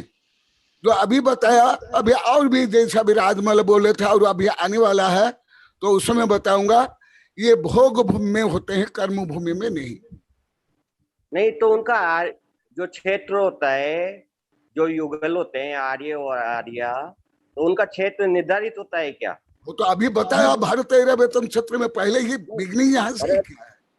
भारत ऐरावत क्षेत्र निश्चित है, गूगल में आ जाएगा। एक क्षेत्र में दूसरे आर्य और आर्य नहीं होते हैं क्या? मेरे पूछने का मतलब ये है। प्रश्न क्लियर करो। एक क्षेत्र में जो आर्य और आर्य होते हैं, उसके अलावा उस क्षेत्र में दूसरे आर्य और आर्य भी होते हैं क्या? अरे ये प्रश्न सही नहीं, आपका प्रश्न व्यवस्थित नहीं है। आप वो अभी तक कई बार बताया, अभी कल बताऊंगा, इसलिए बिगनी से सही समझना चाहिए, सुनना चाहिए। क्यों मैं पहले बिगनी यहां से ही किया है, गाथा सहित विषय सहित। भारत ऐरावत क्षेत्र में भोग भूमि में, जो 3 भोग भूमि में है, वहां जो मनुष्य होते हैं, पुरुष होते हैं, और आर्य है। जो स्त्रियां होती है उनको आर्य बोला जाता है। और वो भोग भूमि में स्वतंत्र रूप में रहते हैं, परंतु अभी लास्ट में बोला, वहां सामाजिक परिवार व्यवस्था नहीं है, वहां परिग्रह नहीं रखते हैं, आक्रमण नहीं करते हैं, युद्ध नहीं करते हैं, तो वहां स्वतंत्र रूप में विचरण करते हैं। वहां ऐसे बंधन नहीं होता है जैसे वर्तमान बंधन है। जी भगवान, लेकिन वो एक ही युगल होता है क्या? मेरे पूछने का मतलब ये है। एक ही युगल होता है क्या उस समय? दूसरा युगल नहीं होता है? नहीं, कोई क्लियर सुनाई नहीं देता है। हाँ, वो क्लियर बोलो, शुद्ध बोलो। हाँ, क्योंकि जो मैं शब्द प्रयोग करता हूँ, नीरज जी, मेरा आपसे अनुरोध है कि आप पूरा प्रश्न एक व्यवस्थित रूप से पूरा प्रश्न एक बार पूरा का पूरा प्रश्न एक बार प्रयोग करो। तो वहाँ युगल आप पहले प्रयोग करने चाहिए। युगल ही होते हैं, वो अभी कल वर्णन आएगा। अभी पूरा वर्णन हुआ ही नहीं, मैं कई बार बोल देना, अभी पूरा हुआ नहीं। वो युगल होता, उसका वर्णन कल आएगा। जी भगवान, नमोस्तु भगवान, नमोस्तु भगवान। हाँ, आशीर्वाद।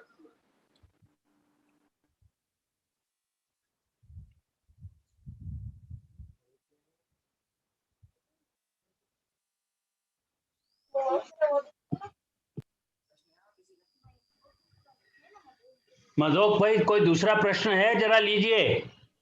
नहीं है, आ जाएगी। प्रश्न नहीं है। हाँ, ये वर्षा दीदी का है, डूंगरपुर से। हाँ, बुलाइए, वर्षा जी को आमंत्रित करिए। प्रश्न। हाँ, जय जिनेन्द्र मैडम। गुरुदेव, नमोस्तु गुरुदेव, नमोस्तु गुरुदेव। आशीर्वाद। गुरुदेव, अभी आपने वर्णन किया, पहले शुरू के कालों में शलाका पुरुष नहीं होते, फिर बाद में शलाका पुरुष होते हैं।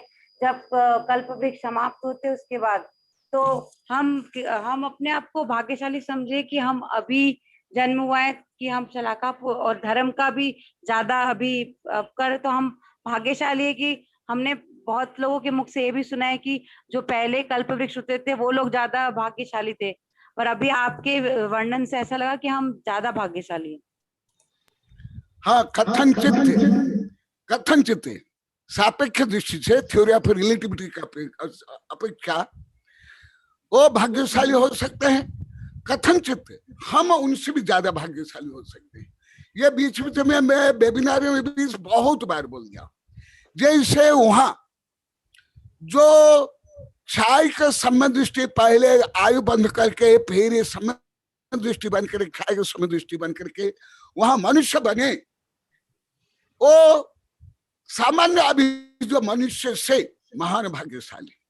परंतु अभी जो सम्य दृष्टि है या व्रती है या मुनि है, वो उनसे भी भाग्यशाली है, महान भाग्यशाली। क्योंकि आप लोग को वेबिनार में सैकड़ों हजार बार बोला हूं, हमारा यहाँ भाग्य केवल बाह्य सत्ता संपत्ति विभूति प्रसिद्धि से नहीं है, भाव से है। तो इसलिए जिसने आहार दिया और आहार के अनुमोदना की, परंतु मिथ्या दृष्टि थे, वो भोग भूमि में जन्म लेते हैं। जो अभी कुछ बताया, कल और बताऊंगा, अभी पूर्ण नहीं हुआ है, इसलिए उनका भी पूरा उत्तर नहीं दिया निरंजन का और तुम्हारा भी। तो जो मिथ्या दृष्टि भी नम्र होते हैं, शालीन होते हैं और आहार दान देते हैं, आहार का अनुमोदना करते हैं, वो उस पुण्य से वहां आर्य या पशु बनते हैं। जो कुदान करते हैं वो पशु बनते हैं। इसलिए ऐसे जीव जो अभी यहाँ पापी है, दुष्ट है, दुर्जन है, भले सत्ता संपत्तिशाली, उनसे श्रेष्ठ है। और जो सम्य दर्शन के पहले जिसने आयु बंध कर लिया और उसके बाद सम्य दृष्टि हुआ, वो आहार दान दे करके आहार का अनुमोदना करके वहां क्षय के सम्य दृष्टि मनुष्य तक, जैसे सैनिक अभी नारक की अवस्था में भी क्षय के सम्य दृष्टि और तीर्थंकर प्रकृति से युक्त। इसलिए जैन धर्म का हर सिद्धांत साधुवाद सहित ही होगा। परंतु वहां के इतने शक्तिशाली दीर्घजीवी रोग और समस्या रहित, तथापि वहां से भी यहाँ के एक सामान्य गरीब मनुष्य, कथनचित पशु भी, चंडाल भी श्रेष्ठ हो सकता है, जो सम्य दृष्टि है, जो व्रती है। तो इसलिए हम श्रेष्ठ भी है, मैं तो श्रेष्ठ हूं। और जो आप लोग को श्रद्धा भक्ति सहित वेबिनार सुन रहे हो, आहार दे रहे हो, श्रद्धा रख रहे हो, आप लोग भी श्रेष्ठ हो। और परंतु मनुष्य बन गए, परंतु अभी जो बताया इससे विपरीत अनार्य भाव, अनार्य काम, भले सत्ता संपत्ति प्रसिद्धि हो, वो सब पापी है, वो सब दुर्भाग्यशाली है। हाँ, अभी आगे और बढ़ने आएगा, कल परसों धीरे धीरे आएगा और आएगा बहुत। नमस्ते भगवान। अब मैं आपके सुशिष्य गुरुदेव पूज्य मुनि श्री आज्ञासागर जी गुरुदेव के चरणों में नमोस्तु करता हूँ। वे अपनी जिज्ञासा रखें। पूज्य मुनि श्री आज्ञासागर जी। नमोस्तु गुरुदेव, नमोस्तु गुरुदेव, नमोस्तु गुरुदेव। नमोस्तु गुरुदेव, आपके चरणों में नमोस्तु नमोस्तु। आशीर्वाद गुरुदेव के चरणों में बारंबार नमोस्तु गुरुदेव। मेरे के छोटा सा जिज्ञासा है गुरुदेव, आपने भोग का जो विवरण समझाया अभी, इससे बहुत विश्व को लाभ होगा। हमारा जैन इतिहास का जो प्राचीनता का जानकारी मिलेगा। जैसे आयड में एक बार थे घटना में याद आ गई, जब विष्णु नार्लिकर, विष्णु अपना इसरो का साइंटिस्ट थे, नार्लिकर आए थे, विष्णु नार्लिकर। आप इसी इतिहास को बता रहे थे आदिनाथ भगवान का आयु के बारे में। उस समय वो अन्य मनस्क गुरुदेव, मुझे वो चित्रण भी याद आ गया, नीचे देख करके हंस रहे थे। मैंने समझ में क्यों हंस रहे हैं। अपना विद्यानंद जी गुरुदेव ने उनको पूरा तिलोक पंडित का भेंट किया। आपने पूरा अपना जो जैन साहित्य है उसका आपने भेंट किया और उनका अध्ययन करने के लिए भी आपने कहा था। और उसी समय अन्य इनके जो साइंटिस्ट मैं ज्यादा का नहीं पहचानता हूँ, विष्णु नाम का नाम ही है, इनका नाम मुझे याद है मुझे। और भी बहुत थे, बहुत बुद्धिजीवी आए थे। वो हर बुद्धिजीवी अपने आदिनाथ भगवान का आयु को लेकर इतिहास बता रहे थे। वो अन्य मनस्क में नीचे जमीन को देख कर हंस रहे थे, उनको समय गला नहीं उतरे बात। इसलिए इस वेबिनार के माध्यम से अपना आपके सरस्वती पुत्र राजमल जी जैन साहब के निवेदन और हमारे सबके आदरणीय गुरुदेव विद्यानंद जी गुरुदेव का प्रेरणा से तो आपने इसी विषय को चुना है, इससे बहुत बड़ा रहस्य खुलेगा गुरुदेव। और इसके साथ एक छोटा जिज्ञासा भी, अभी आप हिटलर के बारे में पहले भी आप बताए थे, तभी भी मुझे बोले थे वो उल्टा लगता था, लगाता था अपना, तो उल्टा लाया कहाँ से और वो उल्टा क्यों लगाता, सीधा क्यों नहीं लगाया, मेरे जानने जैसी दृष्टि वैसी सृष्टि, जैसी दृष्टि वही सृष्टि, क्योंकि स्वस्ति का अर्थ है शांति, समृद्धि, प्रगति आदि आदि स्वस्ति का अर्थ है। और वो है स्वस्ति का जो, और ये 3 लोक का भी प्रतीक है, लोक अलोक का भी प्रतीक है। अब लोग को कई बार बताया हूँ, दीक्षा के संदर्भ में बताया हूँ। और ये जो सीधा है, सम्यक है, वो स्वस्ति है, और उसने उल्टा कर लिया अस्वस्थी, तो उसका भाव ही उल्टा था, उसका उद्देश्य ही उल्टा था, विपरीत था, क्रूर था, तानाशाही था, और घमंड से युक्त था। तो जैसी दृष्टि वैसी सृष्टि, इसलिए वो उल्टा बना। ये भी संभव है कि भारतीय लोग और प्राकृत आर्य लोग स्वस्ति को मानते हैं, तो वो स्वयं को श्रेष्ठ सिद्ध करने के लिए, उनसे कुछ अलग स्वयं को सिद्ध करने के लिए उसने उल्टा बनाया हो। इसका जिज्ञासा का समाधान तो आप ही कर सकते, दुनिया में दूसरा कोई नहीं कर सकते, इसलिए आपका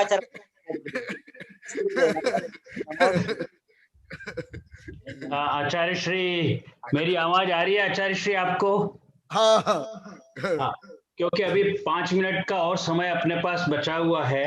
और मैं आपके खाली ध्यान में लाने के लिए एक बात रखना चाहता हूँ, जो परसों अपनी सेमिनार लोका के ऊपर हुई थी। और अभी आज एक विचार मतलब पूरे विश्व में फिर से गूंज रहा है। अभी विचार आया है लोगों के, वैज्ञानिकों के दिमाग में, कि अगर एक ब्रह्मांड नहीं है, अनेक ब्रह्मांड है, यानी मल्टीवर्स है। Not one single universe, but if there are many universe, yes, तो फिर बिग बैंग कैसे हो सकती?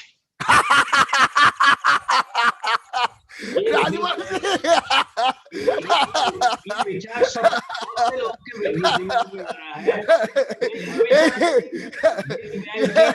जो है वो बनाई थी एक इसी वर्तमान यूनिवर्स की कल्पना को मतलब साकार करने के लिए, एक बिग बैंग की थ्योरी बनाई थी, एक ब्रह्मांड को क्रिएट करने के लिए। लोग बात कर रहे हैं कि बहुत सारे हुए, तो क्या उसी एक बिग बैंग से यूनिवर्स भी इतने सारे पैदा हो गए? प्रश्न है उसकी वजह से, बिकॉज ऑफ दैट, मतलब कॉन्सिक्वेंस, उसके परिणाम स्वरूप मुझे ऐसा लगता है कि किसी को कोई जल्दी करने की आवश्यकता नहीं है, जबरदस्ती इंटरप्रिटेशन करने की। हो सकता है आज नहीं, हम नहीं भी हो, 100 साल बाद भी, 500 साल बाद वापस घूम फिर के आवे कि नहीं, स्टेडी स्टेट यानी ये ब्रह्मांड पूरा सृष्टि जैसी आज है वैसी पहले थी और भविष्य में भी ऐसी रहेगी। और बाकी सारे जो परिवर्तन होते हैं, मॉडिफिकेशंस होते हैं, वो इस ब्रह्मांड के अंदर इंटरनल है, जैसा कि जैन धर्म में कहा हुआ है। एकदम बहुत स्वागतम। मैं तो ये आप लोग कई बार पूछा हूँ, प्रश्न किया हूँ, वो दिन भी बताया हूँ, और स्वयं वैज्ञानिक जैसा बता रहे हैं, इसी ओर ही बढ़ रहे हैं। और दूसरी बात एक और मैं आपके नोटिस में लाना चाहता हूँ। पूरे विश्व में सिर्फ 2 ही धर्म ऐसे हैं जो इस बात को सच मानते हैं। बौद्ध धर्म तो हमारे साथ नहीं है, ये भी आपको क्लियर कर दो, लेकिन जैन धर्म और एक ग्रीस के अंदर जो यहूदी धर्म बोलो या आप जो भी कहें, ग्रीस की जो फिलॉसफी है जहां कल्याण मुनि गए थे, सिकंदर वाला जो टाइम था, वहां की जो फिलॉसफी है वो भी यही मानती है कि इस सृष्टि को, मैं अभी सृष्टि शब्द काम में ले रहा हूं, ब्रह्मांड लूंगा तो लोग समझेंगे एक ब्रह्मांड, अपने ब्रह्मांड की बात कर रहे हैं। अब मैं सृष्टि शब्द को ज्यादा व्यापक बना करके ये कहना चाहता हूं जिसमें कई ब्रह्मांड है। तो ये दो धर्म मानते हैं कि इसको भगवान ने नहीं बनाया है और ना कोई भगवान है जो इसे खत्म करे। मतलब there is no creator, no destructor, there is no god. और वो दो धर्म ही मानते हैं कि ये आज भी वैसा ही है जैसा पहले था और भविष्य में भी ऐसा रहेगा। अब विज्ञान जो क्या कहता है अगले 50 सालों के अंदर, वो लोकल टाइम स्केल पे होता है, यानी मेरा कहने का द्रव्य, क्षेत्र, काल और भाव, क्योंकि इन्हीं परिवर्तनों की वजह से तो हम सुखमा से आज यहाँ तक पहुंच गए, क्योंकि इन 4 में परिवर्तन आ गया। वरना कहाँ सुखमा में कल्प वृक्ष था, लेकिन धीरे धीरे वक्त के साथ तो ये जो, लेकिन परिवर्तन ये इंटरनल परिवर्तन है, आंतरिक परिवर्तन, कोई मौलिक लार्ज स्केल परिवर्तन नहीं। ये आपके ध्यान में कभी कहीं मौका मिले? नहीं, बहुत अच्छा प्रश्न है राजमल जी। और वो जो 10 तारीख को मैं इंटरनल जो यूनिवर्स है उसके जो विभिन्न आयाम और जो शाश्वत का अकृत्रिम विश्व, उसके बारे में बताया था ना आपने? बताया, बिल्कुल बताया। और मैं, लेकिन आज ये मेरे यहाँ जो सिस्टम है आचार्य श्री, ये मेरा जो सिस्टम है जिससे मैं अभी आपको सुन रहा हूँ, मेरे यहाँ सिस्टम में एक ऐसा सिस्टम भी बेटे ने लगा रखा है कि कोई भी विश्व में कोई नई खोज होती है या नई होती है, मतलब नई बात आती है साइंस से संबंधित, मतलब ऐसे लड़ाई झगड़े नहीं, मतलब बात नहीं, मतलब विश्व में कोई साइंस की नई बात होती है तो वो यहाँ में फ्लैश होती है, पॉपअप होता है और मैं उसको देख सकता हूँ। जैसे अभी करीब 2-3 दिन पहले कॉन्शियसनेस के बारे में, चेतना के बारे में, उसके बारे में आप देखिए कि आप बात कर रहे थे, पूरे विश्व में बात कर रहे हैं चेतना के बारे में, कॉन्शियसनेस के बारे में, कि अभी फिलहाल हमने जो डिटेक्ट की, जो खोज की आत्मा की, एक तरह से, यानी आत्मा तो नहीं लेकिन चेतना की, जिसकी बात कर रहे हैं कि वो एक टैलेंट है मनुष्य के अंदर। लेकिन अभी 3 दिन पहले वो जो ऑक्टोपस होता है ना पानी के अंदर, और फिश, उसके अंदर कॉन्शियसनेस है, इसकी खोज हुई है। इंसान में तो है कि नहीं है, लेकिन उसके अंदर है, क्योंकि ऑक्टोपस के 2 बच्चे, जिस तरह से हमारे बच्चे फुटबॉल या बहुत छोटी सी बॉल को फेंकते हैं और पकड़ते हैं और आमने सामने करते हैं, ऑक्टोपस के बच्चे कर रहे थे। और देखो साइंटिस्ट बाय चांस वहां से एक्वेरियम से निकलना और उसका देखना, और वैज्ञानिक तो हमेशा वैज्ञानिक ही होते हैं महाराज जी, हर दृष्टि से आखिर वो कुछ तो ज्यादा सुपर्ब है, ये तो मैं क्षमा चाहते हुए आपसे कहना चाहूंगा। मैं तो मानता हूँ, मैं तो 1000 बार बोला हूँ। उसने जब देखा तो एकदम से उसका दिमाग सीधा उसी के ऊपर ही गया, करे इनमें कहाँ से कॉन्शियसनेस आ गई, उसने यही कहा उसी समय। और उसके जो है उसने पूरा प्लान बना करके कॉन्शियसनेस को छोटे जीवों के अंदर खोज करने का योजना बनाई। अभी इतना ही अच्छा है जो मैंने आपके सामने आपके चरणों में रखा है। आप तो ये जो चीज, राजमल जी, हाँ जी, जैसे आप पहले भी, जैसे राम सेतु के बारे में जो नासा से आपके पास आया था, आप मेरे पास भेजे, मैं मेरी कई किताब में यूज किया हूँ, और आप लोग को मैं बहुत बार बोला हूँ, और आप लोग को भी मुझे पूछते हो, ऐसे जो भी नया विषय हो मेरे पास अवश्य भेजना, ईमेल में या वेबिनार में या किताब रूप में अवश्य भेजना। तो उसके ऊपर हम सोचेंगे भी, शोध करेंगे भी, वेबिनार में बोलूंगा, संगोष्ठी में बोलूंगा, किताब भी लिखूंगा। जरूर, बहुत अच्छा, ऐसा अवश्य करना। मैं आपको ये एक साथ आशीर्वाद रूप में, आदेश रूप में, निर्देश रूप में, एकदम डेफिनेट रूप में बोल रहा हूँ। ये एकदम इसको पालन करना गुरु दक्षिणा रूप में। जी मैं ये पिछले 2-3 दिन में ये बड़े बड़े मोटे मोटे जो विषय आए थे, तो मैंने सोचा आपके सामने रखूं। अवश्य।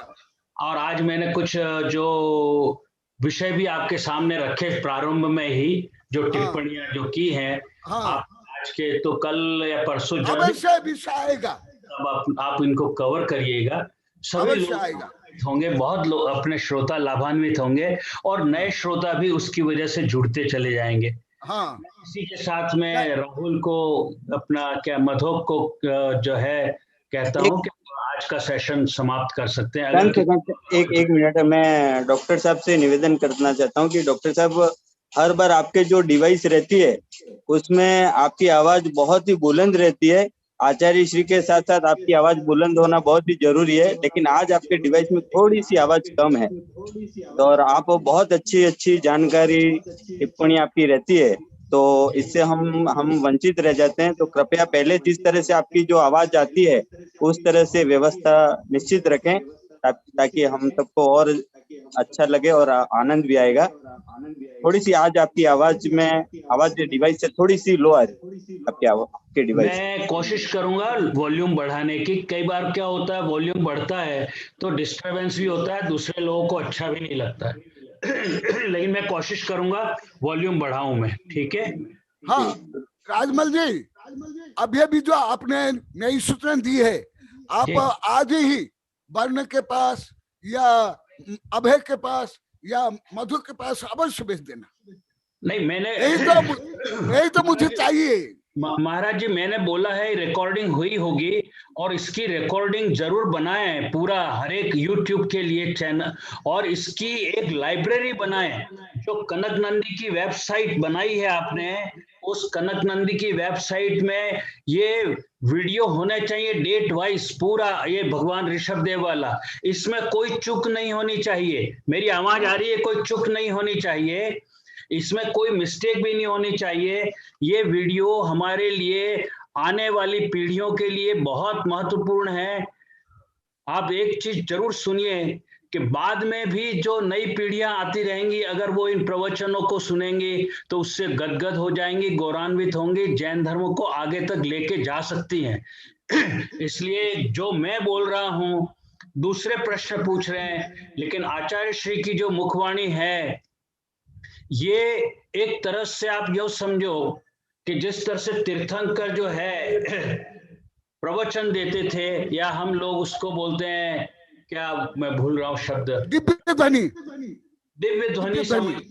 और नहीं, वो ऊपर बैठ करके समोशरण सही शब्द है, शायद समोशरण बोला सही है। हाँ, समोशरण। तो ये एक समोशरण है, ये अपने आप में webinar is nothing but a big Samosharan. Modern Samosharan. आज की डेट में, आज की टेक्नोलॉजी में webinar is a big Samosharan. सही है।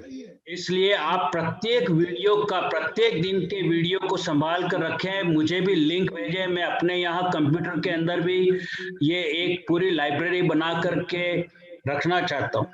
मैं इसलिए नहीं कह रहा, मैं सभी साथियों से कह रहा हूं।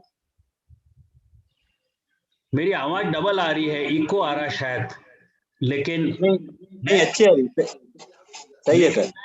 विशेष करके क्यों मैंने प्रार्थना की थी, क्यों विनती की थी आचार्य श्री से, क्योंकि मैं जानता हूं, मैं खुद समझ रहा हूं कि भगवान ऋषभ देव का पूरा उल्लेख, विवरण और उनके पूरे इतिहास को जब तक सभी लोग, सभी जैन नहीं जानेंगे, तब तक जैन धर्म को जीवन में उतारना भी मुश्किल है। और एक प्राग ऐतिहासिक, यानी जो हम जिसको बोलते हैं प्री हिस्ट्री इंग्लिश में, इतिहास से पहले, और ये सब हजारों वर्ष की बात नहीं है, 1.5-2 लाख वर्ष पहले की बात है। वहां से वास्तव में किस तरह के लोग जो है टैलेंटेड, प्रतिभाशाली आए और कैसे इस धरती पर जो है एक प्रतिभाशाली युग प्रारंभ किया। ये सारी कोई छोटी बात नहीं है, ये बहुत बड़ी बात है और ये केवल जैन धर्म ही बता सकता है। और आज नहीं तो कल नहीं तो 100 साल बाद सारे वैज्ञानिक जैन धर्म को आधार बना करके फिर मतलब जो है अनुसंधान करेंगे, रिसर्च करेंगे। इसलिए इनको संभाल के रखना भी जरूरी। मैं बहुत सी बातें नहीं कहना चाहता, कहूंगा भी नहीं, क्योंकि वो सीक्रेट है, मिस्ट्री चीजें हैं, वो रहस्य की बातें हैं। अभी वो हो सकता है 2 साल बाद जब आचार्य श्री के थोड़ा सा प्रवचन धीरे धीरे अपन साल भर बाद, तब उस समय अपने आप खुल के आएंगी। क्योंकि जो सीक्रेट इस धरती पर भगवान ऋषभ देव जगह जगह पे प्रत्येक धरती के जो षटखंड है उस पर छोड़ के गए हैं, जिनको हम ऑल 6 कंटिनेंट्स कहते हैं, सारे कंटिनेंट पे आप कहीं पर भी चले जाओ तो हमने अभी यही देखा है। अब हम वापस इस इतिहास को खोल रहे हैं और इस इतिहास के एक एक पन्ने के एक एक गाथा के माध्यम से, एक आचार्य श्री के एक एक शब्द से हमको वापस जो है पहुंचना है उस धरती के जो इतिहास जहाँ छोड़ा था उसको वापस उत्कीर्ण बोलते हैं ना, इनग्रेविंग। पत्थर पे जो पत्थर पे आप आकृति बनाते हैं ना, तो धरती की आकृति इन्हीं मतलब वेबिनार से बाहर आएगी। मैं हिंदी में पूरा अच्छी तरह से पता नहीं अपनी बात को कह रहा हूं। बहुत अच्छा बोले। मैं कथन करते आप जो अभी बोल रहे हैं, मैं आज बिगनिंग में भी कुछ विषय बताया था जो अभी आप बोल रहे हो जी। हाँ, क्योंकि ये मेरी विनती को कम नहीं आंका जाए और आपने जो स्वीकार किया है उसको कम नहीं लिया जाए। सभी साधु, बल्कि सभी साधुओं को जुड़ना चाहिए विशेष करके। और ये कोई छोटा मतलब जो है प्रयोजन नहीं है, एक छोटा प्रोग्राम नहीं है, बल्कि इसको मिशन, यज्ञ बोलते हैं ना, यज्ञ है, एक मिशन है। जिस तरह से मैंने अहिंसा का मिशन शुरू किया है, ये भी एक प्रकृति के धर्म का मिशन है। और ये सारे, कोई ऐसा नहीं कि सागवाड़ा या गलियाकोट कॉलोनी के जो श्रोता हैं उनको ही समय, सभी को समझाना और इस यज्ञ में आहुति सभी को देनी है, तभी जा करके ये हमारा लक्ष्य जो है संभव होगा। मैं बहुत समय ले चुका आचार्य श्री, आपका समय नहीं, बहुत आपकी भावना के लिए, योजना के लिए बहुत बहुत धन्यवाद, आशीर्वाद, स्वागतम।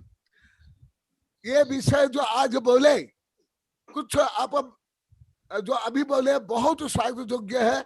मैं कुछ प्रस्तावन रूप में आज पहले भी कुछ विषय, यही विषय बोला था।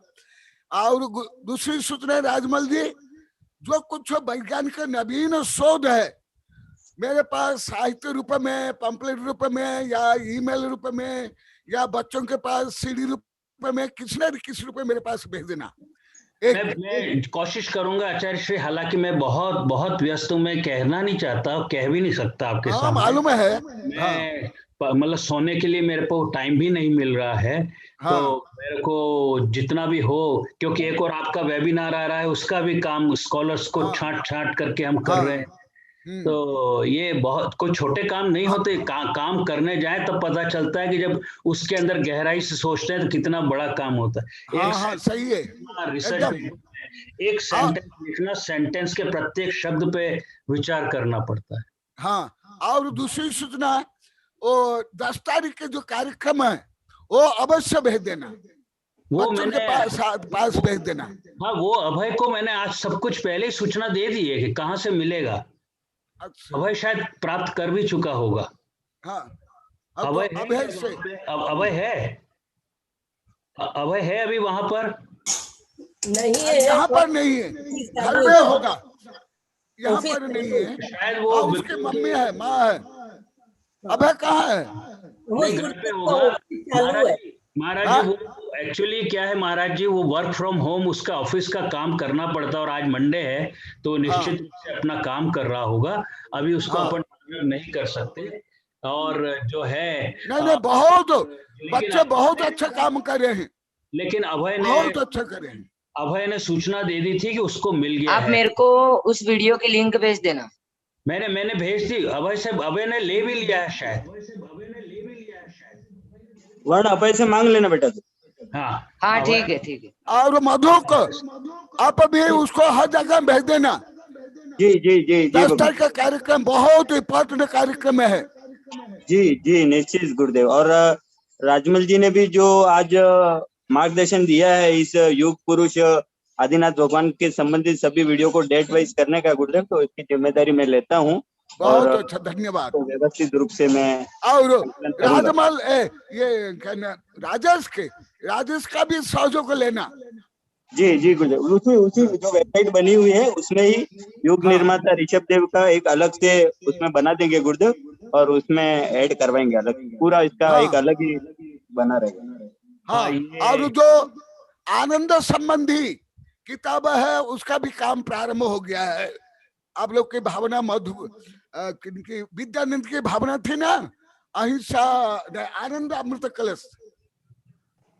और ये मधुक अगर सुन रहे हो मुझे तो ये जो आचार्य श्री की जो किताब है युग पुरुष आदिनाथ भगवान वाली है ना, और एक और भी है, दो किताबें ऋषभ देव के ऊपर आचार्य श्री की, ठीक है। इसका पीडीएफ होगा आप लोगों के पास में, वहां पे पीडीएफ बनाया होगा, तो वो पीडीएफ मुझे भेजें। बिल्कुल हाँ है। तो वो पीडीएफ मुझे भले आज भेज दें, कल भेज दें। हाँ तैयार है, वो श्रोताओं को तो मैं भेज भी चुका हूँ, शायद आप ग्रुप में मैंने भेज दिया था, पर मैं आपको व्यक्तिगत भी भेज दूंगा। हाँ मुझे भेज दीजिए। हाँ। और मुनीश श्री आज्ञा सागर जी गुरुदेव कुछ शायद निवेदन करना चाहते हैं, समय नहीं, करने दीजिए आज्ञा सागर जी को करने दीजिए।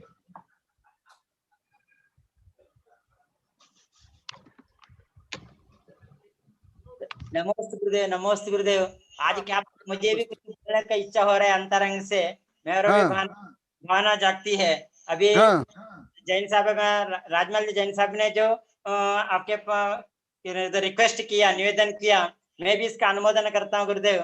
जैसे दूसरी बात है, जैन साहब ने इसको समाशरण का संज्ञा दिया है, मैं भी इसको समाशरण ही मानता हूँ। मेरा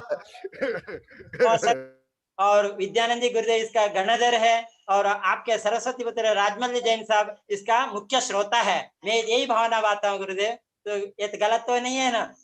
नमस्ते। कोई गलत नहीं, पवित्र भावना कभी भी गलत हो ही नहीं सकती है। पवित्र भावना सर्वश्रेष्ठ है।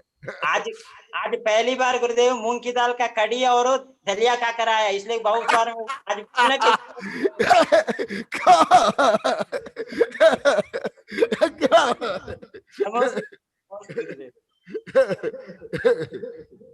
ये अभी आज्ञा सागर जी बोल रहे थे आचार्य श्री, मेरी आवाज आई आचार्य श्री? हाँ आ रही है।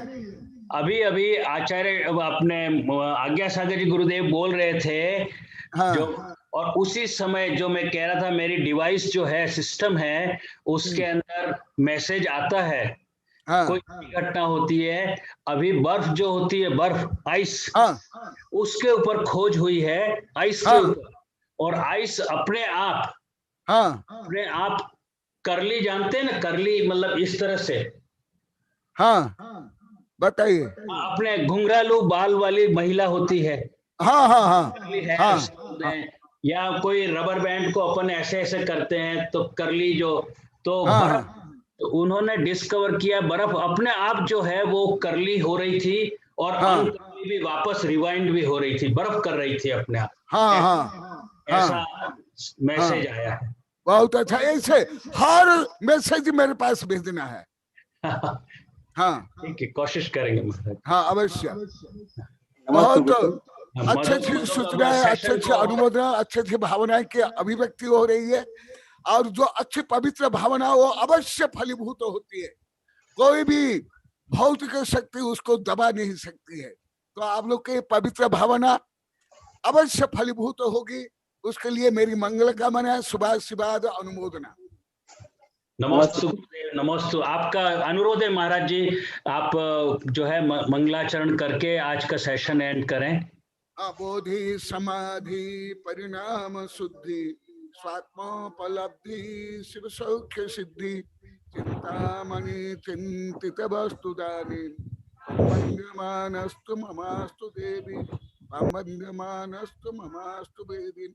ओम अरण्मुख कमलवासिनी पापात्म क्षम करी सुत ज्ञान ज्वाला सहस प्रज्वलिते सरस्वती विश्व सर्व पाप महनहन दहद पचपचम छाम छीम छुम छुम छुम छा क्षीर वरदवरे अमृत पलवे अमृत श्राव श्राव बम बम हूं फट स्वाहा।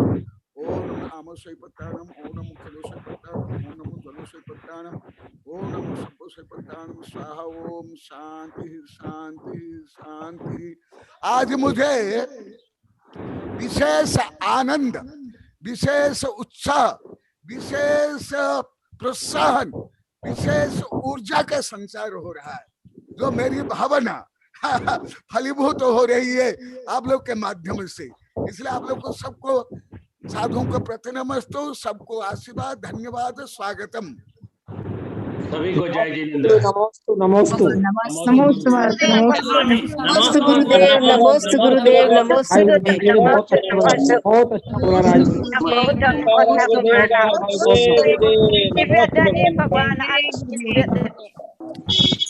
सेठी जी को जय जिनेंद्र। सेठी को जय। नमोस्तु गुरुदेव, नमोस्तु गुरुदेव, नमोस्तु गुरुदेव, नमोस्तु नमोस्तु नमोस्तु भगवान। आपकी दिव्य धर्मी है यार, आपकी दिव्य धर्मी है गुरुदेव। शरण में बैठे हैं जिनेंद्र भगवान हमारे गुरुदेव दिव्य धर्मी खेल रही है बहुत ही आनंद की अनुभूति हो रही है। नमोस्तु गुरुदेव, गुरुदेव, नमोस्तु गुरुदेव, नमोस्तु जानकारी मिली, बहुत ही इतने हाथ और बहुत ही प्रसन्नता हो रही है। बहुत नमस्ते भगवान, नमस्ते नमस्ते।